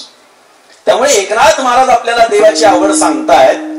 याची 2 कारणं आपण बघितली. पहिलं कारण म्हणजे नाथ महाराज भक्त आहेत आणि भक्तालाच आपल्या प्रेमास्पद असलेल्या पांडुरंगाला काय आवडतं हे सांगता येऊ शकतं. आणि प्रत्यक्ष नाथ महाराज हे महाविष्णूचे अवतार आहेत, भगवान श्री विठ्ठल आहेत आणि त्यामुळे त्याला काय आवडतं हे नाथ महाराज आपल्याला सांगू शकतात. मग पुढचा प्रश्न मी आपल्याला सांगितला होता, विचारला होता की नाथ महाराज आपल्याला का सांगतात? देवाला काय आवडतं हे आपल्याला काय सांगतात? तर देवाला काय आवडतं हे त्यांच्या खऱ्या भक्ताला फक्त कळतं. आणि जे स्वतःला भक्त म्हणवून घेतात त्यांना जर का खरं भक्त व्हायचं असेल तर देवाला नक्की काय आवडतं हे जोपर्यंत त्यांना कळत नाही तोपर्यंत ते खऱ्या भक्ताप्रत पोहोचू शकत नाहीत, खऱ्या अवस्थेप्रत पोहोचू शकत नाहीत. आणि त्या खऱ्या अवस्थेप्रत सामान्य भाविकांनी पोचावं याच्यासाठी नाथ महाराजांसारख्या साधूचं मन कळवळतं आणि देवाला काय आवडते ते सांगतात अभंगाच्या. आवडे देवासी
देवाचं नामस्मरण सर्वसामान्य भाविकांनी केलं पाहिजे, कारण देवाला त्याच्या नावाशिवाय दुसरं काहीही आवडत नाही. एखादा माणूस देवाची पूजा करत असेल, त्याच्याही पेक्षा देवाचं नाव जो बोलतो तो देवाला जास्त आवडतो, भलेही तो कितीही श्रद्धेने देवाची पूजा करत असेल, पण अंतःकरणपूर्वक जर का तो परमात्म्याचं नामस्मरण करत असेल तर देवाला ते जास्त आवडतं. कारण भगवंताला माहिती आहे की या कलियुगामध्ये माझ्या नावाशिवाय आपल्याला मुक्ती प्राप्त होणार नाही, कारण कृते ध्याय ते विष्णू त्रेतायाम यजतो मखैहि द्वापरे परिचर्यायां कलौतत हरिकीर्तनात हे सांगून ठेवलेलं आहे आपल्याकडे.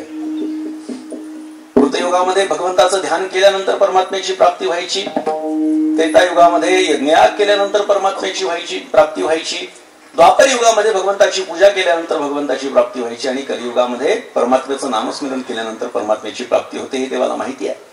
आणि आपला भक्त, आपला जो खरा भक्त आहे, तो वाट चुकल्याप्रमाणे कुठेतरी न जाता योग्य मार्गाने माझ्यापर्यंत यावा, याच्यासाठी कदाचित भगवंतानच संतांना ही प्रेरणा दिली असते की नाथ महाराज जरा लोकांना सांगा मला काय आवडतंय, म्हणजे लोकांना कळेल आणि ते माझ्यापर्यंत सहज पद्धतीने येऊ शकतील. आणि म्हणून नाथ महाराज सांगण्यामध्ये प्रवृत्त होतात. आवडे देवासी तो ऐका प्रकार.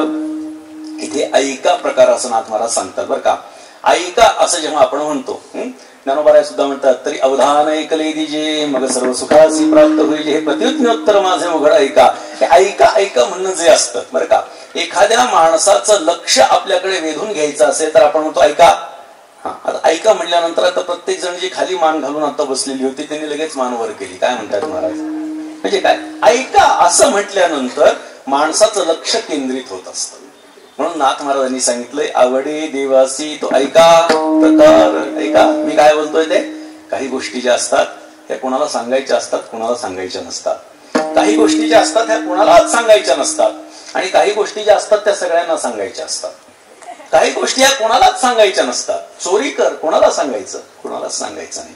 डाका टाक कोणाला सांगायचं, लोकांना त्रास दे कोणाला सांगायचं, खोटं बोल कोणाला सांगायचं, कोणालाच सांगायचं नाही. बर, लग्न कर कोणाला सांगायचं, काही जणांना सांगायचं, काही जणांना सांगायचं नाही. बरं का, काही गोष्टी कोणालाच सांगायच्या नाहीत. आपण बघितलं काही गोष्टी कोणाला सांगायच्या, कोणाला सांगायच्या नाही. लग्न कर कोणाला सांगायचं, जो नपुंसक आहे त्याला सांगावं लग्न कर नाही, जो ब्रह्मचारी आहे त्याला लग्न कर सांगावं नाही, जो स्वतःच पालन पोषण करू शकत नाही त्याला सांगावं लग्न कर, अजिबात नाही. मग लग्न कर कोणाला सांगावं, की ज्याची परंपरा पुढे चालणं गरजेचं आहे त्याला सांगा. जो स्वतःचं पालन पोषण करू शकतो त्याला सांगा लग्न कर. ज्याला आपल्या घरच्यांना पालन पोषण करता येईल, त्यांची व्यवस्था बघता येईल त्याला सांगा लग्न कर. एखाद्या म्हाताऱ्याला सांगून जमणार आहे का लग्न कर, नाही. तरुणाला सांगा लग्न कर. काही गोष्टी कोणाला सांगायच्या असतात आणि कोणाला सांगायच्या नसतात. काही गोष्टी कोणालाच सांगायच्या नसतात आणि काही गोष्टी सगळ्यांना सांगायच्या असतात. सगळ्यांना सांगता येण्यासारखा परमार्थ आहे. परमार्थ करू नको असं कोणाला आपण सांगू शकतो का? सगळ्यांना सांगावं परमार्थ कर. तुम्ही म्हणाल संतांना सांगण्याची गरज नाही, पण त्यांना सांगितलं तरी फरक पडत नाही, कारण ते तेच करणार आहेत. सगळ्यांना सांगता येण्यासारखा परमार्थ आहे, आणि हा परमार्थ नाथ महाराज सांगतात आवडे देवासी तो ऐका.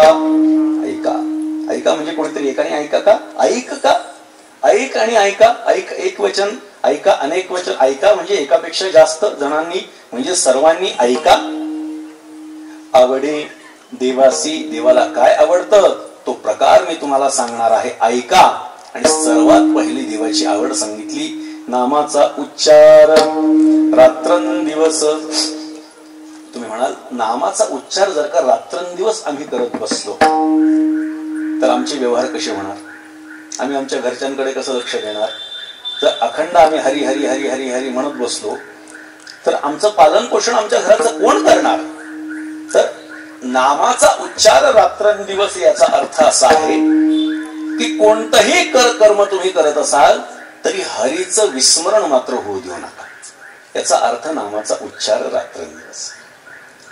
नाथ महाराजांच्या हरिपाठातला अभंग आहे, हरी बोला देता हरी बोला घेता, हसता खेळता हरी बोला, हरी बोला गाता हरी बोला खाता, सर्व कार्य करिता हरी बोला, हरी बोला एकांती हरी बोला लोकांती, देहत्याग अंती हरी बोला, हरी बोला भांडता हरी बोला कांडता, उठता वैसता हरी बोला जनी हरी बोला विजनी, एका जनार्दनी हरी बोला. कुठलंही कर्म करत असताना परमात्म्याचं विस्मरण होऊ देऊ नका. म्हणजे अखंड हरीचं स्मरण करा, म्हणजे अखंड परमात्म्याचं नाम घेतल्यासारखं आहे. म्हणून नाथ महाराज सांगतात, नामाचा उच्चार रात्रंदिवस.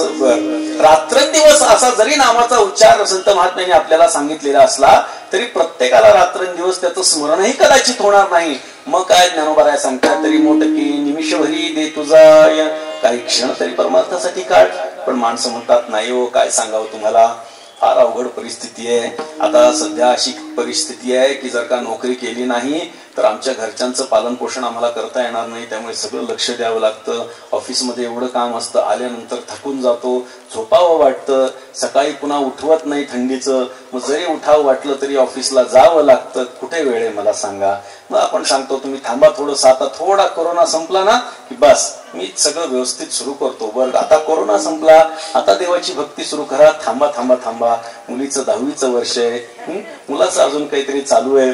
बर ठीक आहे, अजून काही वर्षानंतर ते 10वी 12वी सगळं झालं, आता काय, आता झालं मुलीचं लग्न झालं की बस परमार्थाला लागायचं. बर आता काय, आता मुलाचं शोधणं चालू आहे, मुलाचं लग्न झालं की बस परमार्थ सुरू करायचा. बर इथं संपतो का हो त्यांचा संसार?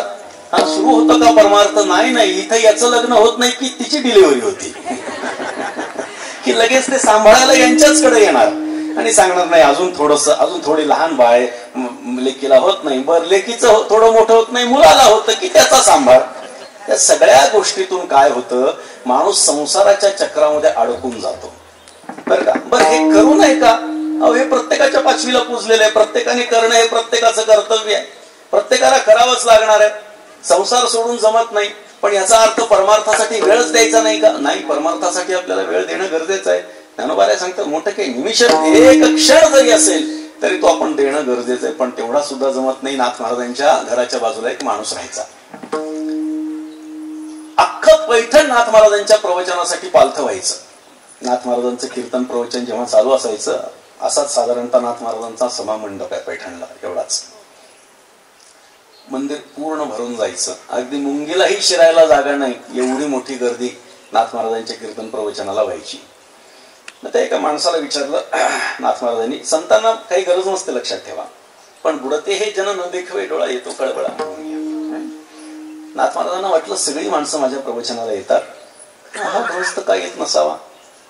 त्याच्या घरी गेले. गरज आहे का नाथ महाराजांना? काही गरज नाही, हॉल भरलेला आहे, काही गरज नाही. पण एकाही माणसाचा उद्धार न होता तो मरावा अशी भूमिका संतांची, त्याचाही उद्धार व्हावा. नाथ महाराज घरी गेले एक दिवस. म्हणजे का सगळीच्या सगळी मंडळी माझ्या प्रवचनाला येतात, तुम्ही कधी येत नाही? येत जा की कधीतरी, जेव्हा वेळ भेटेल तेव्हा. नाही हो महाराज, आम्हाला वेळ भेटत नाही, वेळ मिळाला असता तर आम्ही जरूर आलो असतो. त्यांनी सांगितलं, प्रवचनाच्या वेळी सगळं पैठण पालतं झालेलं असतं, तुमच्याकडे कोण गिऱ्हाईक येणार आहे म्हणजे त्यावेळी? नाही नाही म्हटलं, तोपर्यंत मग जेवण वगैरे उरकून घेत असतो. काहीतरी कारण सांगायचं म्हणून सांगायचं. आणि नाथ महाराजांनी ते टाळण्याचा प्रयत्न केला. नाथ महाराजांनी सांगितलं, काहीतरी करा, काहीतरी थोडस काहीतरी परमात्म्याचं नामस्मरण, पूजा तरी करत जा की. म्हणजे स्नान झाल्यानंतर तुमचं दैनंदिन व्यवहार काय काय नाही, सकाळी प्रातर्विधी, उठल्यानंतर प्रातर्विधी करतो, स्नान करतो, दुकानात जातो, गिऱ्हाईक बघतो, संध्याकाळी हिशोब करतो, घरी येतो, जेवण करतो, झोपून जातो, म्हणजे थकून जातो. परमार्थासाठी कुठे वेळ आहे म्हटले, मला सांगा, सांगा कुठे वेळ आहे? नाथ महाराज म्हणले, बरोबर आहे, बरोबर आहे, पण तरी सुद्धा कामामध्ये काम, काही म्हणा राम राम, काहीतरी तुम्ही देवाचं नामस्मरण काहीतरी काम करता करता करा. नाही हो महाराज, कुठे शक्य आहे मला सांगा. नाथ महाराजांनी सांगितलं, हे बघा, तुम्ही स्नान करण्यापासून, अंगावरती पाणी घेतल्यापासून ते अंग पुसेपर्यंतचा वेळ मला द्या म्हटले. म्हणजे मग मी कसा तुमच्या घरी येऊ शकतो? नाथ महाराजांनी सांगितलं, मी तुमच्या घरी येणार, मला सांगा काय गरज आहे? बुडते हे जन देखवे. नाथ महाराज घरी आले. पहिला दिवस त्यांनी सांगितलं, हे बघा, मी सांगेन तेवढाच नित्यनेम करायचा, कारण काही नित्यनेमाविना अन्न खाय तो श्वान. काहीतरी नित्यनेम केला पाहिजे ना, मी सांगतो तेवढा नित्यनेम करायचा. काय करायचा? पहिल्या दिवशी नाथ महाराज आले, त्यांनी सांगितलं, मी म्हणतो तेवढंच म्हणायचं, दुसरं काही म्हणायचं नाही. अंगावर पाणी घेतल्यापासून अंग पुसेपर्यंतचा वेळ तुम्ही मला द्यायचं ठरलंय, तेवढंच म्हणायचं जेवढं मी तुम्हाला सांगितलं. अंगावर पाणी घ्यायला सुरुवात केली. मग त्यांनी नाथ महाराजांनी सांगितलं, म्हणा ओम विश्वम विष्णुर्व षटकारो. झालं, ओम विश्वम विष्णुर्व षटकारो, ओम विश्वम विष्णुर्व षटकारो, ओम विश्वम विष्णुर्व षटकारो, एवढंच म्हणायचं. चाललो म्हणले मी. दुसऱ्या दिवशी पुन्हा स्नानाच्या वेळी नाथ महाराज हजर. भूत भव्य भवत प्रभू. कालचं म्हणायचं आणि आजचं पुढे म्हणायचं म्हटले. ओम विष्णू विष्णू षटकारो भूत भव्य भवत प्रभू. ओम विष्णू विष्णू षटकारो भूत भव्य भवत प्रभू. तिसऱ्या दिवशी भूत भूत भृद्भाव. ओम विष्णू विष्णू षटकारो भूत भव्य भवत प्रभू. भूत भूत भृद्भाव. अशा पद्धतीनं करत करत करत करत नाथ महाराजांनी त्या माणसाला अख्खं विष्णू सहस्त्रनाम पाठ करून दिलं. अख्खं विष्णू सहस्त्रनाम पाठ करून दिलं. आता सवय अशी पडली वळण इंद्रिया सका अंगावर पाणी पडलं. ओम विश्वम विष्णू षटकारो भूत भव्य भवत प्रभू. त्याच्या आता इंद्रियाला त्याच्या वळण पडलं. झालं. प्रत्येकाने प्रवचनाला यायला पाहिजे असं अपेक्षाच नाथ महाराजांची नव्हती, की काहीतरी परमार्थ त्यांनी करावा ही अपेक्षा होती. आणि झालं असं. त्याचं पुण्य विचारायचं आणि पुण्य प्राप्त त्याला झालं. नामस्मरण खूप त्याच्या मनापासून त्याच्या घडलं. काहीतरी नित्यनेम त्याचा घडला आणि दैवयोगानं त्याला मरण आलं. आपल्याकडे चौक स्नान असतं. जसं चौक स्नानाला अंगावरती पाणी पडलं तो मेलेला माणूस विष्णू सहस्त्रनाम म्हणू लागला. ओम विष्णू विष्णू षटकारो भूत भव्य भवत भूत भूतभाव भूतात्मा भूतभावना हा भूतात्मा परमात्माच्या मुक्तानाम परमागती. मला सांगा ही संतांची त्याच्यावर कृपा नाही तर काय? मला सांगा. ही त्या व्यक्तीवर असलेली संतांची कृपा आहे. पण संतांची अपेक्षा त्यानं पूर्ण केली म्हणून त्याची ही अवस्था झाली. विठ्ठल विठ्ठल.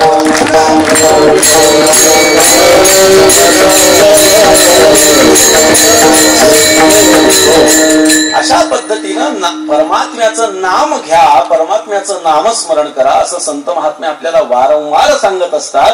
कारण त्यांना माहिती आहे की कलियुगी उद्धार हरीच्या नामे. हरीच्या नामामध्येच कलियुगामध्ये उद्धार होणार आहे. आणि त्यामुळे भगवंताची पहिली आवड सांगितली नामाचा उच्चार रात्रंदिवस. दुसरा काय? अभंगाच्या दुसऱ्याच्या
तुळशीची माळ घालायची, कपाळाला गोपीचंदनाचा टिळा लावायचा.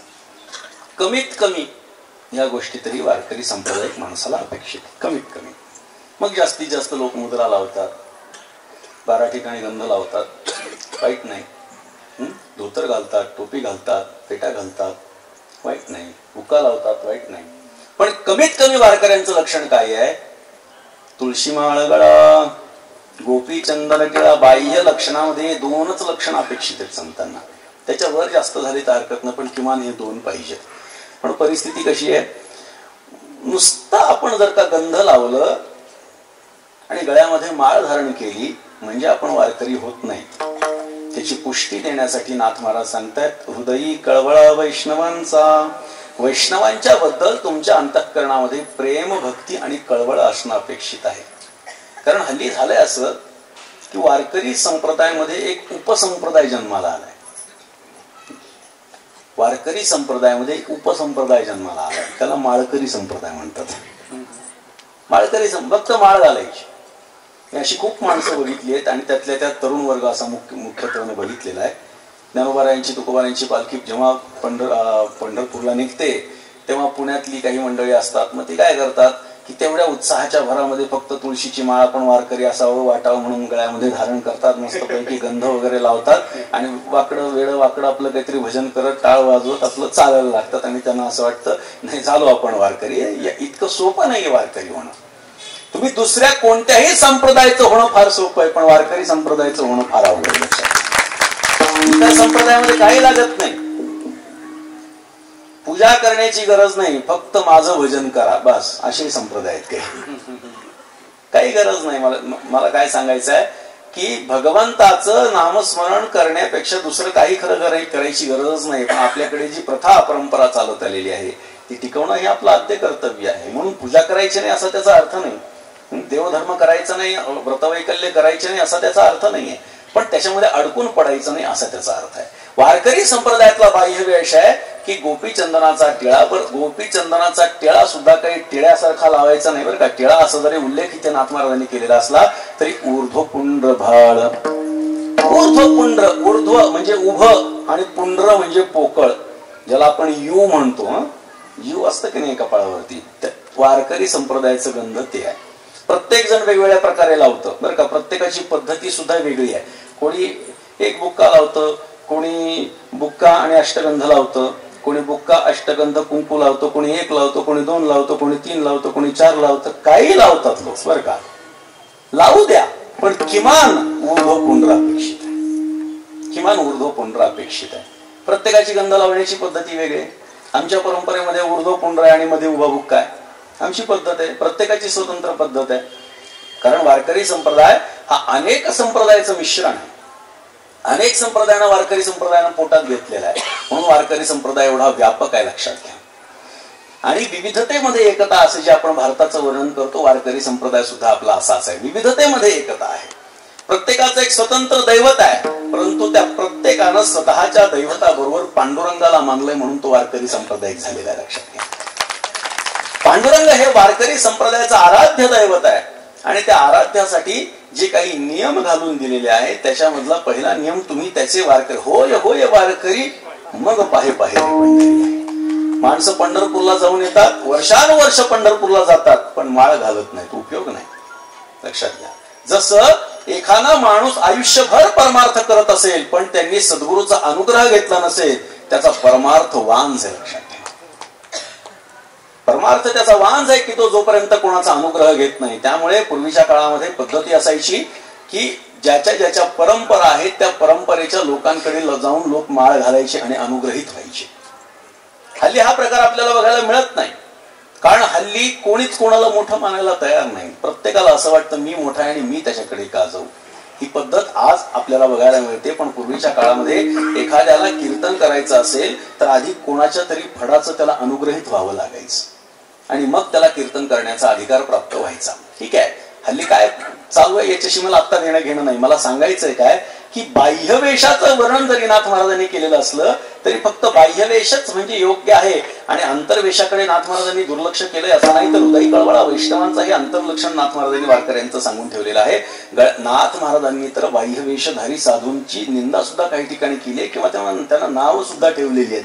नाथ महाराज सांगतात एकते फळहरी निराहरी, एकते नग्न ब्रह्मचारी, एककडे कपाटी शिखरी गिरीकंदरी निघाले, एकते जटाळ गांठाळ, एक नखधारी ढिसाळ, एक महाहट्टी विशाळ, एकते पिसाळ मत्तमुद्रा, एक तांबडे ओळके, एकते केवळ सुडके, एक तीर्थाटणे रोडके, एकते मुखे मौन निष्ठाशी मोठी यादी नाथ महाराजांनी दिली आहे. की जे बाह्यवेशधारी साधू आहेत की जे स्वतःला साधू समजतात, कोणाच्या जटा वाढल्यात, कोणीतरी मुंडन केलंय, कोणी नग्न फिरतंय, कोणी अंगाला राख फासलेली आहे, असे अनेक साधू संत महात्मे आपल्याला बघायला सापडतात. पण नाथ महाराज सांगतात हे सगळेच साधू खरे साधू आहेत असं नाही, पण याचा अर्थ ते सगळे खोटे हे आहे असं सुद्धा नाही असं नाथ महाराज सांगतात.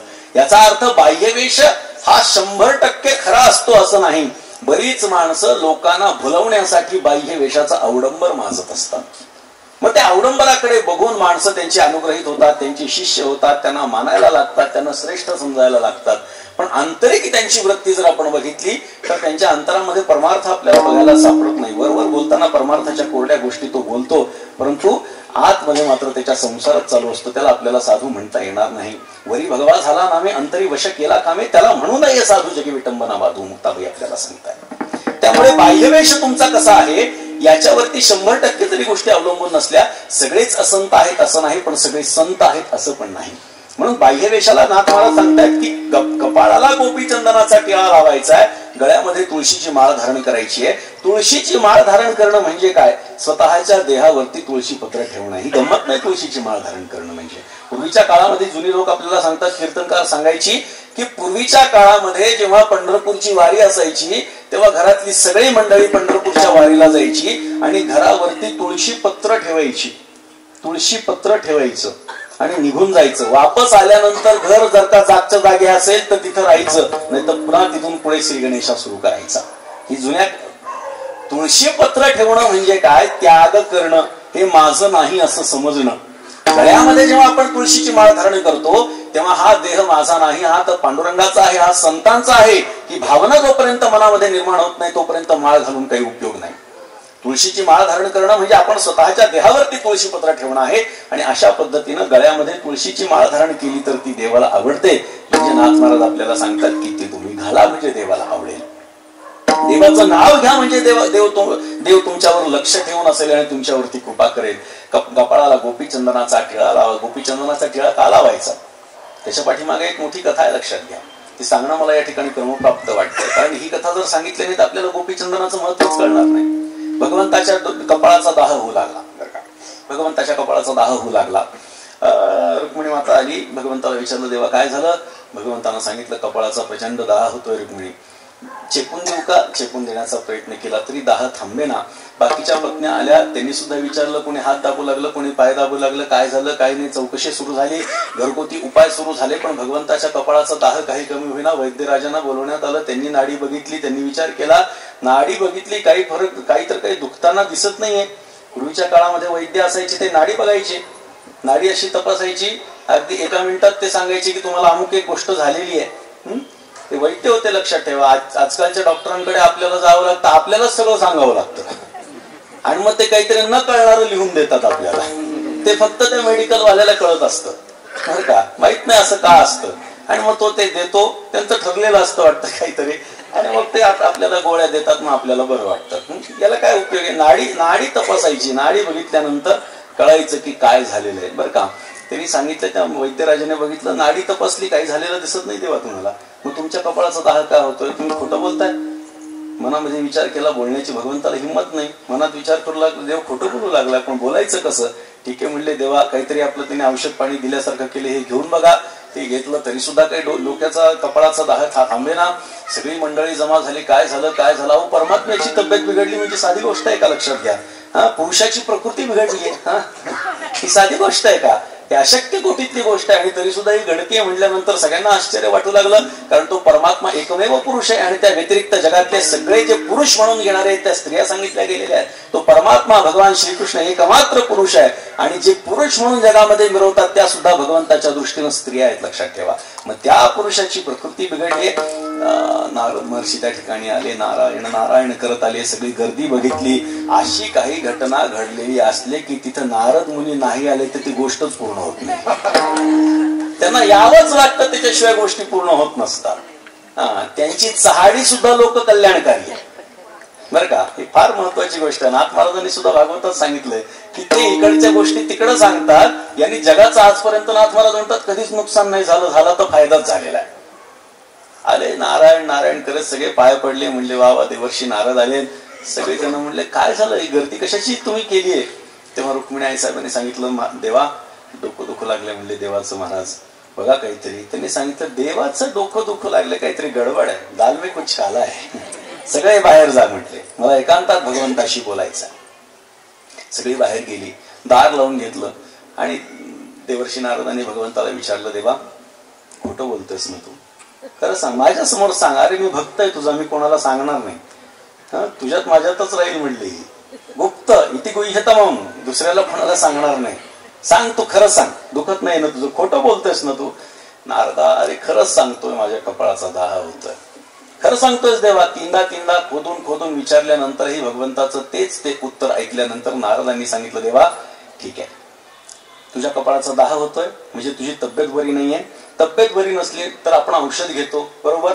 मग काहीतरी औषध असेल ना, त्याचं औषध असेलच काहीतरी. तब्येत बिघडली म्हणजे काहीतरी तर औषध असेल. काय औषध हे तुला माहिती नाही असं सांगू नकोस. काय औषध आहे मला सांग. भगवंतानं सांगितलं औषध आहे पण मिळणं अवघड आहे. कोणत्या मेडिकलमध्ये मिळतं? म्हणजे मी घेऊन येतो औषध. नाही म्हटलं, कुठेही मिळणार नाही. सांग कुठे मिळतंय? बरं औषध तर सांग काय आहे. भगवंतानं सांगितलं माझ्या भक्ताच्या पायाची माती जर का माझ्या कपाळाला लावली तर माझ्या कपाळाचा दाह शांत होणार आहे. एवढंच. आता म्हणतो चार उघडलं, आईसाहेबांना बाजूला घेतलं. तुम्ही देवाच्या कोण? बायको. फक्त बायको? नाही, भक्त म्हणे. म्हटलं झालं. म्हटलं औषध मिळालं. आनंदित झाली रुक्मिणी माता. औषध मिळालं, मग द्या ना देवाला लगेच. थांब व्हायचंय म्हटलं अजून. काय कुठे औषध? काय नाही म्हटलं, जरा मातीमध्ये गेली आणि सांगितलं काय? म्हटलं ही तुझ्या पायाची माती दे. कशासाठी? भगवंताच्या कपाळाला लावायची. त्याने हात पकडला. नाही म्हटलं, माझ्या पायाची माती भगवंताच्या कपाळाला. मी त्याची पत्नी. अरे रवरव नरकात मला पडायचंय की काय? मला रवरव नरकात पाडण्याचा प्रयत्न करतोय? अरे मी सामान्य स्त्री, तो परमात्मा आहे आणि त्या परमात्म्याच्या कपाळाला माझ्यासारख्या सामान्य स्त्रीच्या पायाची माती जमणार? बाकीच्या स्त्रियांना विचारलं, प्रत्येकाने हेच उत्तर दिलं की माझ्या पायाची माती जर का माझ्या नवऱ्याच्या कपाळाला लावली तर रवरव नरकामध्ये आम्हाला पडावं लागेल. म्हणजे अजिबात देणं शक्य नाही. पण गावामध्ये गेले, सगळीकडे चौकशी केली. मथुरेमध्ये कोणी सुद्धा पायाची माती द्यायला तयार होईना. देशभर फिरले, जगभर फिरले. प्रत्येक जणांनी सांगितलं आम्ही देवाचे भक्त आहेत, पण माती मागितली तर म्हणायचं नाही, आमच्या पायाची माती नाही. भगवंताच्या कपाळाला आम्हाला रवरव नरकात पडायचं आहे, अजिबात पडायचं नाही. इंद्रदेवाकडे गेले, इंद्राकडूनही तेच उत्तर. ब्रह्मदेवाकडे गेले, तिथूनही तेच उत्तर. महादेवाकडे गेले, तिथूनही तेच उत्तर. रिकाम्या हातानं हात हलवत देवर्षी नारद भगवंताकडे आले. देवाला सांगितलं, देवा तू म्हणतोस ते बरोबर आहे, औषध आहे पण मिळणं अवघड आहे. तुला म्हणलं होतं की नाही मी औषध अवघड आहे. कुठे गेल्यास सांगितलं मला. सांगितलं तुझ्या गावामध्ये फिरलो, तुझ्या घरच्यांनी तर पहिले नकार दिला. गावात फिरलो, गावातही कोणी दिलं नाही. इंद्राकडे गेलो, ब्रह्मदेवाकडे गेलो, महादेवाकडे सुद्धा गेलो, तिथे सुद्धा मला त्याच्या पायाची माती त्यांनी दिली नाही. आणि प्रत्येकाचं एकच उत्तर की आमच्या पायाची माती आणि भगवंताच्या कपाळाला आम्हाला रवरव नरकात पडायचंय का? प्रत्येकाचं हेच उत्तर मिळालं. म्हणजे देवा तू बोलतोस ते खरंय. म्हटले तू पृथ्वी तलावरती सगळीकडे फिरून आलास असं म्हणतोयस, पण प्रत्येक गावाची नावं तुम्हाला घेऊन सांगितलीस, पण तू वृंदावनाचं नाव कधी घेतलं नाहीस म्हणलं आता तुझ्या बोलण्यात. म्हणजे तू वृंदावनात गेला नाहीस का गेला पण नाव सांगायचं विसरलास? नाही म्हणले देवा, वृंदावनात काही जाणं झालं नाही. अरे मग वृंदावनामध्ये एकदा जाऊन बघ ना. ठीक आहे जाऊन येऊ. हो जाऊन ये. देवर्षी नारद येताना वृंदावनामध्ये गोपिकांनी त्यांना बघितलं आणि गोपिका आनंदाने उत्फुल्लित झाल्या. कारण भगवंतानं मथुरेला जात असताना गोपिकांना शब्द दिलेला होता की मी तुम्हाला भेटण्यासाठी जरूर येणार आहे. आणि गोपिकांना असं वाटू लागलं ज्या अर्थी नारद आलेले दिसत आहेत त्या अर्थी त्याच्या पाठीमागे भगवंत येतोय. नारद देवाचा निरोप घेऊन कदाचित आलेला आहे. आणि सगळ्याच्या सगळ्या आनंदित झाल्या. नारदांना नमस्कार वगैरे केला. म्हणजे नारदा देव येतोय का? कृष्ण कान्हा येतोय का आम्हाला भेटण्यासाठी? कारण त्यांनी आम्हाला शब्द दिलेला आहे, सांग येतोय का? खिन्न झालेल्या नारदांनी सांगितलं नाही, पण त्याची तब्येत बरी नाहीये. तब्येत बरी नाही म्हटल्यानंतर सगळ्याच्या सगळ्या गोपिका ढसाढसा रडू लागल्या आणि बोलू लागल्या, अरे त्याच्या बायकोला काही त्याचं देणं घेणं नाही, तब्येतीची काळजी बघणं तिचं कर्तव्य नाहीये. अरे 16,108 बायका आहेत आणि तरी सुद्धा परमात्म्याची तब्येत बिघडतीये, काही लक्ष नाही आमच्या कानाकडे. असं म्हणून सगळ्याच्या सगळ्या आरडाओरडा करू लागल्या, नारदावरती चिडू लागल्या. काय चालू आहे म्हणले. आणि त्याला औषध दिलं नाही देवाला, आमच्या कृष्णाला आमच्या औषध दिलं नाही. नाही म्हटले औषध घेण्यासाठी चालू आहे इथे. हो काय औषध आहे? त्यांनी सांगितलं भक्ताच्या पायाची माती भगवंताच्या कपाळाला लावली तर भगवंताच्या कपाळाचा दाह शांत होणार आहे. त्यामुळे तुमच्या पायाची माती घेण्यासाठी मी या ठिकाणी आलो. क्षणाचाही विलंब न करता सगळ्याच्या सगळ्या गोपिका मातीमध्ये थै थै थै थै नाचू लागल्या आणि टोपलं टोपलं माती ठेवली देवासमोर. सांगितलं घ्या म्हणे आणि लावा देवाच्या कपाळाला. नारदांना आश्चर्य वाटलं. सगळीच्या सगळी मंडळी मी जिथे जिथे फिरून आलो प्रत्येक जण म्हणत होतं की मला रवरव नरकात पडायचंय का. पण ह्या गोपिकांनी क्षणाचाही विचार न करता थैथय मातीमध्ये नाचले आणि टोपलं टोपलं माती आणून दिली. पहिले तर नारदांनी ती सगळीच सगळी माती स्वतःच्या अंगावरती टाकून घेतली. म्हणजे काय काय यांची श्रद्धा आहे. आणि नारद महर्षीने जेव्हा भक्ती सूत्र लिहिलं, 84 सूत्र लिहिली आहेत, पण भक्ती कोणासारखी असावी हे सांगताना एकच शब्द वापरला आहे, यथाव्रज गोपिकानाम. प्रजातल्या गोपिकांसारखी प्रत्येकाची भक्ती असावी, त्यांच्या भक्तीची तोड नाही. त्यांनी विचारलं, तुम्हाला भीती नाही वाटली? कशाची भीती? तुमच्यासारख्या सामान्य स्त्रियांची माती भगवंताच्या कपाळाला लागेल. अरे रवरव नरकात पडाल तुम्ही. तेव्हा गोपिकांनी उत्तर दिलं, आम्ही जन्मोजन्मी रवरव नरकामध्ये पडायला तयार आहेत, पण आमच्या भगवंताचा दाह आमच्या पायाच्या मातीनं शांत होणार असेल तर आम्हाला ते योग्य वाटतंय. नारद हातामध्ये माती घेऊन निघाले. त्याच्यातली एक गोपिका हुशार, तिने सांगितलं, नारदा इकडे किती दिवसांपासून फिरताय? ते औषध शोधण्यासाठी किती दिवसांपासून फिरताय? 1 महिन्यापासून फिरतोय म्हणे. का? तुम्हाला भक्त कोणी सापडलं नाही? नाही म्हटले, सगळीकडे फिरून आलो. मला सांगा, तुम्ही कोण आहेत? तुम्ही कोण आहेत? म्हणले, देवाचं भक्त. मग तुमच्या पायाची माती का नाही दिली? व्हॅलिड पॉइंट आहे. तू जर देवाचा भक्त आहेस तर तुझ्या पायाची माती का नाही दिली? काय असतं, जेव्हा काही देण्याची वेळ असते ना, तेव्हा माणूस स्वतःला बाजूला ठेवत असतो. ते याच्यामध्ये वेदांतामध्ये अशोक महाराज एक उदाहरण आले. एकमेकांना न ओळखणारी 10 माणसं जुन्या काळात अरण्यामध्ये प्रवासाला निघाली. त्यांनी विचार केला की आपण एकटे एकटे जर गेलो तर हिंस्र श्वापद आपल्याला एक एक करून खाऊन टाकतील. पण आपण जर का 10च्या 10 जण एकत्रित गेलो तर त्यांचा प्रतिकार आपल्याला करता येईल. त्यामुळे आपण सगळेच्या सगळे एकत्र बरोबरीने जायचं. ठीक आहे. मधोमध गेले. एकाच्या मनामध्ये विकल्प निर्माण झाला. तो म्हटला, अरे आपण 10 जण निघालो होतो, पण 10 जण आहोत का एकदा बघून घ्या. म्हटले, काय एखादा माणूस मागेच गेला. ठीक आहे म्हणले. सगळे म्हणले, चला मोजून घ्या. सगळे मस्तपैकी गोल उभे राहिले. सुरुवात केली. 1 2 3 4 5 6 7 8 9. एक गायब झालं म्हणले आपल्यातलं. दुसरा म्हणला, थांब थांब थांब मी मोजतो. दुसराही मोजू लागला. 1 2 3 4 5 6 7 8 9. प्रत्येकाने मोजलं. 9च भरू लागले. सगळे आलाप करू लागले. आपल्यातला एक जण मेला. वाघाने सिंहाने त्याला नेलं. हिंस्र श्वापदांनी त्याला मारून टाकलं. सगळे जण रडत बसले.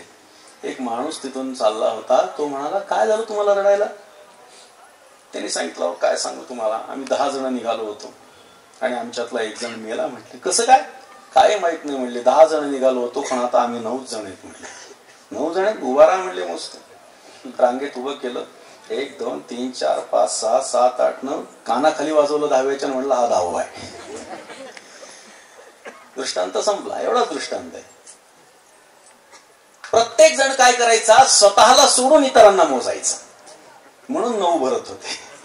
नारदांनी असा विचार नाही केला की मी स्वतः देवाचा भक्त आहे, माझ्याच पायाची माती भगवंताच्या कपाळाला लावावी. हा विचार नारदांच्या मनामध्ये शिवला सुद्धा नाही. जगभर फिरत बसले, पण स्वतःच्या मनामध्ये हा विचार त्यांच्या आला नाही. का नाही आला? देण्याच्या वेळी माणूस स्वतःला बाजूला ठेवत असतो. भगवंताच्या कपाळाला ती माती नारदांनी लावली आणि तेव्हा भगवंताच्या कपाळाचा दाह शांत झाला. ती माती दुसरं तिसरं काही नसून तो गोपी चंदन, त्याला हे नाव प्राप्त झालं. गोपीच्या पायांची माती म्हणजे गोपी चंदन असं त्याला नाव प्राप्त झालं. आणि ते चंदन आम्ही आमच्या कपाळाला लावलं तर भगवंताने जेव्हा आमचं मुख भगवंत बघेल तेव्हा त्यांच्या लक्षात येईल की माझ्या भक्ताच्या पायाची माती हा कपाळाला धारण करतो, म्हणजे हा माझ्या भक्तांना मानणारा आहे, म्हणजे याला मी जवळ करायला हरकत नाही. विठोबा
तो एका प्रकार नामाचा उच्चार रात्रंदिवस एका जनार्दनी ऐसा ज्याचा नेम एका जनार्दनी ऐसा ज्याचा नेम तो देवा परमपूज्य जगी आवडे देवासी तो एका प्रकार नामाचा उच्चार रात्रंदिवस. एकनाथ महाराजांच्या या प्रसिद्ध अशा अभंगावरती कीर्तन चालू आहे आणि हा अभंग एवढा प्रसिद्ध आहे की ज्या टाळकऱ्यांना हा अभंग पाठ नाही त्यांना टाळकरीच म्हणायचं नाही, इतका प्रसिद्ध हा अभंग नाथ महाराजांचा आहे. आणि याच्यामध्ये वारकरी संप्रदायाची सगळीच्या सगळी भूमिका एका अभंगामध्ये नाथ महाराजांनी सांगितलेली आहे. वारकऱ्यांची मानसिकता कशी असावी, वारकऱ्यांचा बाह्यवेश कसा असावा, वारकऱ्यांचं कर्म कसं असावं, या सगळ्या गोष्टींचा उल्लेख आणि उहापोह या अभंगामध्ये नाथ महाराजांनी केलेला आहे. आपण बघितलं, देवाला सर्वात पहिली जी गोष्ट आवडते ती म्हणजे परमात्म्याचं नाम आहे आणि त्यामुळे या नामाच्यासाठी संत महात्म्यांनी पहिले स्थान ठेवलंय आणि नामाचा उच्चार रात्रंदिवस, रात्रंदिवस नामाचा उच्चार करायचा. देवाच्या नावाचा उच्चार का करायचा? देवाचं स्मरण करण्यापेक्षाही देवाचं नाव घेणं हे देवाला जास्त आवडतं. कारण देवापेक्षाही देवाचं नाव मोठं आहे. कितीतरी उदाहरण आपण ऐकत आलेलो आहोत, जाणकार श्रोते आहोत. तुझ्या नामाचा महिमा तुझं नकळे निरश्यामा, तुका म्हणे आम्हा जन्म गोड यासाठी, कमोदिनी काय जाणे तो परिमळ, भ्रमर सकळ भोगी तसे तैसे तुझं ठावे नाही तुझे नामा, मीच ते प्रेम सुख जाणू. कितीतरी प्रमाण असे आपल्याला देता येतील की ज्याच्यामध्ये भगवंतापेक्षाही भगवंताचं नाम श्रेष्ठ मानल्या गेलेलं आहे. नामनोस्ती यावती शक्ती पाप निर्हरणे हरे हे न तावत कर्तुम शक्नोती पातकम पातकी जनाहा, किंवा राम त्वत्वधिकम नाम इति मे निश्चलामती त्वयेकातारिता योद्ध्या नामनाच भुवनत्रयम, अशी संस्कृतातली सुद्धा आपल्याला प्रमाण देता येतील की देवाच्या पेक्षाही देवाचं नाव मोठं आहे आणि त्यामुळे देवाचं नाव घ्या असं आपल्याला नाथ महाराज सांगतात. देवाची पहिली आवड सांगतात, देवाचं नाव घ्या. दुसरी आवड सांगतात की कपाळाला गोपीचंदनाचा टिळा लावा, गळ्यामध्ये तुळशीची माळ धारण करा आणि वारकऱ्यांच्या विषयी वैष्णवांच्या विषयी अंतःकरणामध्ये कळवळा बाळगा. नामाचा उच्चार रात्रंदिवस. आणि दुसरं काय सांगतायत की नाथ महाराज सांगतात की हृदयी कळवळा वैष्णवांच्या विषयी कळवळा बाळगायचा. आता इथे वैष्णवांचा कळवळा बाळगायचा म्हणल्यानंतर प्रश्न असा निर्माण होऊ शकतो की मग शैवांचा बाळगायचा नाही का? बरं का, तरी आपल्याकडे थोडं कसं आहे की शैव वैष्णव हा वाद आपल्या महाराष्ट्रामध्ये नाहीये. आपण जर का उत्तरेमध्ये जितकं उत्तरेमध्ये जाल तितका वैष्णववाद जास्त आहे, जितका दक्षिणेमध्ये जाल तितका शैववाद आपल्याला जास्त बघायला सापडतो. काश्मीरकडे शैववाद पण आहे आणि आपण जर दक्षिणेमध्ये गेलं तर तिथे वैष्णववाद पण आहे. म्हणजे काय, शैव आणि वैष्णव हे दोन्ही ठिकाणी विपुल प्रमाणामध्ये आहेत. आपला महाराष्ट्र असा आहे, हा बॉर्डरवर आहे, तिथे सगळं समप्रमाणामध्ये. एक मी नेहमी सांगत असतो, एकाने मला फार सुंदर सांगितलं. त्याने सांगितलं जे देवानी काय केलं म्हणजे सौंदर्य वाटायला सुरुवात केली. बरं का, सहज गमतीनं घ्या बरं का, कोणी सिरियसली घेऊ नका. देवानी सौंदर्य वाटायला सुरुवात केली म्हटले काश्मीर पासून सुरुवात केली. आपण जर बघितलं काश्मीर, हरियाणा, पंजाब इकडच्या स्त्रिया असतील पुरुष असतील अत्यंत देखणे असतात, गोरे गोमटे असतात, दिसायला चांगले असतात, धडधाकट असतात. भगवंतानं सौंदर्य वाटायला सुरुवात केली म्हटले आणि दक्षिणेमध्ये जाईपर्यंत ते सौंदर्य संपून गेलं. आपण जर दक्षिणेतली माणसं बघितली तर थोडे वर्णाने काळी असतात, दिसणं सुद्धा त्यांचं दिसणं चांगलं नसतं असं आपण पाहतो. थोडं गमतीतच घ्या बरं का. सौंदर्य वाटायला भगवंतानं सुरुवात केली, उत्तरेतनं सौंदर्य वाटायला सुरुवात केली, दक्षिणेमध्ये जाईपर्यंत ते सौंदर्य संपलं. त्यांनी अक्कल वाटायला सुरुवात केली, ती मात्र दक्षिणेपासून. अक्कल वाटायला सुरुवात केली, वाटेपर्यंत उत्तरेपर्यंत जाईपर्यंत संपून गेलं म्हणतात ती अक्कल. मग आपला महाराष्ट्र हा मध्यावर आहे, तिथं सौंदर्य पण आहे, असौंदर्य पण आहे, जे बुद्धी पण आहे आणि अबुद्धी पण आहे. म्हणजे विद्वत्ता पण आहे आणि मूर्खपणा हे सगळ्याचं मिश्रण म्हणजे हा आपला महाराष्ट्राचा पूर्ण पट्टा आहे. मध्ये सगळ्या चांगल्या आणि वाईट गोष्टींचं मिश्रण म्हणजे आपला महाराष्ट्र आहे. तुम्ही बघा, तुम्ही दक्षिणेमध्ये गेलात तर तिथे आपल्याला फार काही लोक मदत करतील असं नाही, आपल्याला आपण पत्ता विचारला आपल्याला सांगतील असं नाही, उत्तरेमध्ये गेलं तर आपल्याला पत्ता फार व्यवस्थित सांगतील असं नाही. पण आपल्या महाराष्ट्रामध्ये एखादा बाहेरचा माणूस आला, आपण त्याला रिक्षेत बसून देऊन रिक्षावाल्याला पैसे द्यायची आपली तयारी का? फार मोकळ्या मनाची माणसं आहेत आपल्या महाराष्ट्रातली. आणि हे मोकळं मन आपल्याला कशामुळे आलं तर वारकरी संप्रदायामुळे.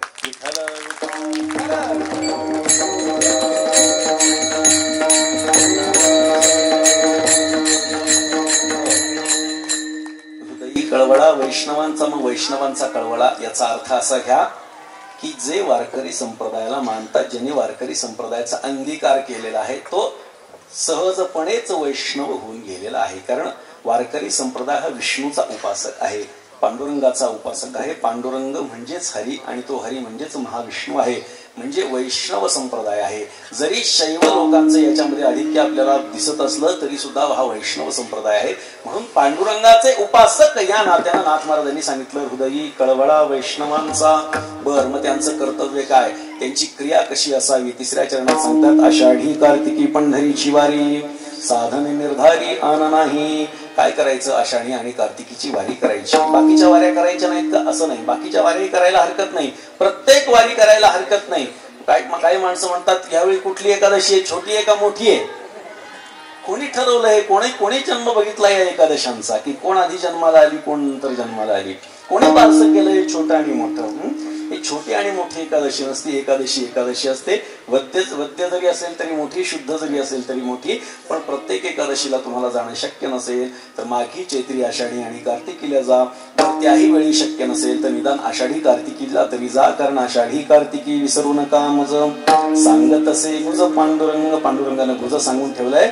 वारकऱ्यांना सांगितलं की आषाढी आणि कार्तिकीला मला विसरायचं नाही. इतर वेळी तुम्ही नाही आलात तरी चालेल, पण आषाढी आणि कार्तिकीला मात्र तुम्ही माझ्याकडे आलंच पाहिजे. म्हणून विशेषत्वानं नाथ महाराज या ठिकाणी सांगतात, या चरणामध्ये सांगतात आषाढी कार्तिकी पंढरीची वारी साधन निर्धारी आन नाही. निर्धारानं सांगतो नाथ महाराज म्हणतात दुसरं कोणतंही साधन करण्याची गरज नाही. पंढरपूरच्या वाटेवरती आषाढी आणि कार्तिकीला जायचं, कपाळाला गोपीचंदनाचा टिळा, गळ्यामध्ये तुळशीची माळ धारण करायची, अंतःकरणामध्ये वारकऱ्यांच्या विषयी प्रेम ठेवून नामस्मरण करत जर आपण परमात्म्यापर्यंत गेलं तर त्या परमात्म्याची कृपा आपल्यावर झाल्याशिवाय राहणार नाही. एका जनार्दनी ऐसा ज्याचा नियम तो देवा परम पूज्य जगी. नाथ महाराज म्हणतात अशा पद्धतीनं ज्याचा नित्यनेम आहे तो देवाला आणि समाजाला दोघांनाही पूज्य स्थानावरती घेऊन जात असतो. आणि त्यामुळे लोकांच्या दृष्टीनेही पूज्यस्थान मिळतं, भगवंताच्या दृष्टीनेही पूज्यस्थान मिळतं. असं पूज्यस्थान आपल्याला प्राप्त करून घ्यायचं असेल, भगवंताची जवळीक जर का आपल्याला साधून घ्यायची असेल तर आपल्याला आपलं ज्याच्यावरती प्रेम आहे त्याचं जर आपल्यावरती प्रेम बसावं. तर आपल्याला काय आवडतं ते जर करत बसलं तर त्याचं प्रेम आपल्यावरती कधीच बसू शकत नाही. तर आपण ज्याच्यावरती प्रेम करतो त्याला जे आवडतं ते जर आपण केलं तरच त्याचं आपल्यावरती प्रेम बसू शकतं. म्हणून देवाला काय आवडतं हे आपण जाणून घ्यावं आणि परमात्म्यापर्यंत आपण जास्तीत जास्त जवळ पोहोचावं ही अपेक्षा, ही भावना या ठिकाणी नाथ महाराज व्यक्त करतात. आणि त्याचमुळे नाथ महाराज आपल्याला भगवंताला काय आवडते ही भगवंताची आवड सांगण्यामध्ये प्रवृत्त होतात. छत्रपती अभंगाचा विचार झाला. आपल्या या चाकण परिसरामध्ये सुंदर असं आयोजन आपण सर्व या ठिकाणी ग्रामस्थ यांच्या उपस्थितीमध्ये सर्वजण करत असता. बरेच जण या कार्यक्रमामध्ये अतिशय उत्सुकतेनं हिरिरीनं सहभाग घेत असतात. अशाच पद्धतीनं उत्तरोत्तर या कार्यक्रमाची व्याप्ती वाढत जावी अशी पांडुरंग परमात्म्याच्या चरणी नाथ महाराजांच्या चरणी प्रार्थना करतो आणि माझ्या वाणीला पूर्णविराम देतो. एक वार संतांचं सर्वांनी भजन करा. भानुदास एकनाथ भानुदास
सोहळा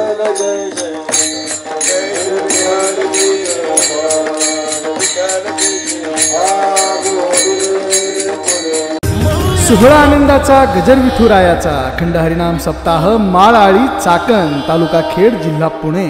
समस्त ग्रामस्थ मंडळी, भजनी मंडळ तसेच युवक मंडळ माळआळी चाकण. प्रक्षेपण आपल्या आवडत्या गजर कीर्तनाचा या YouTube चॅनलवर.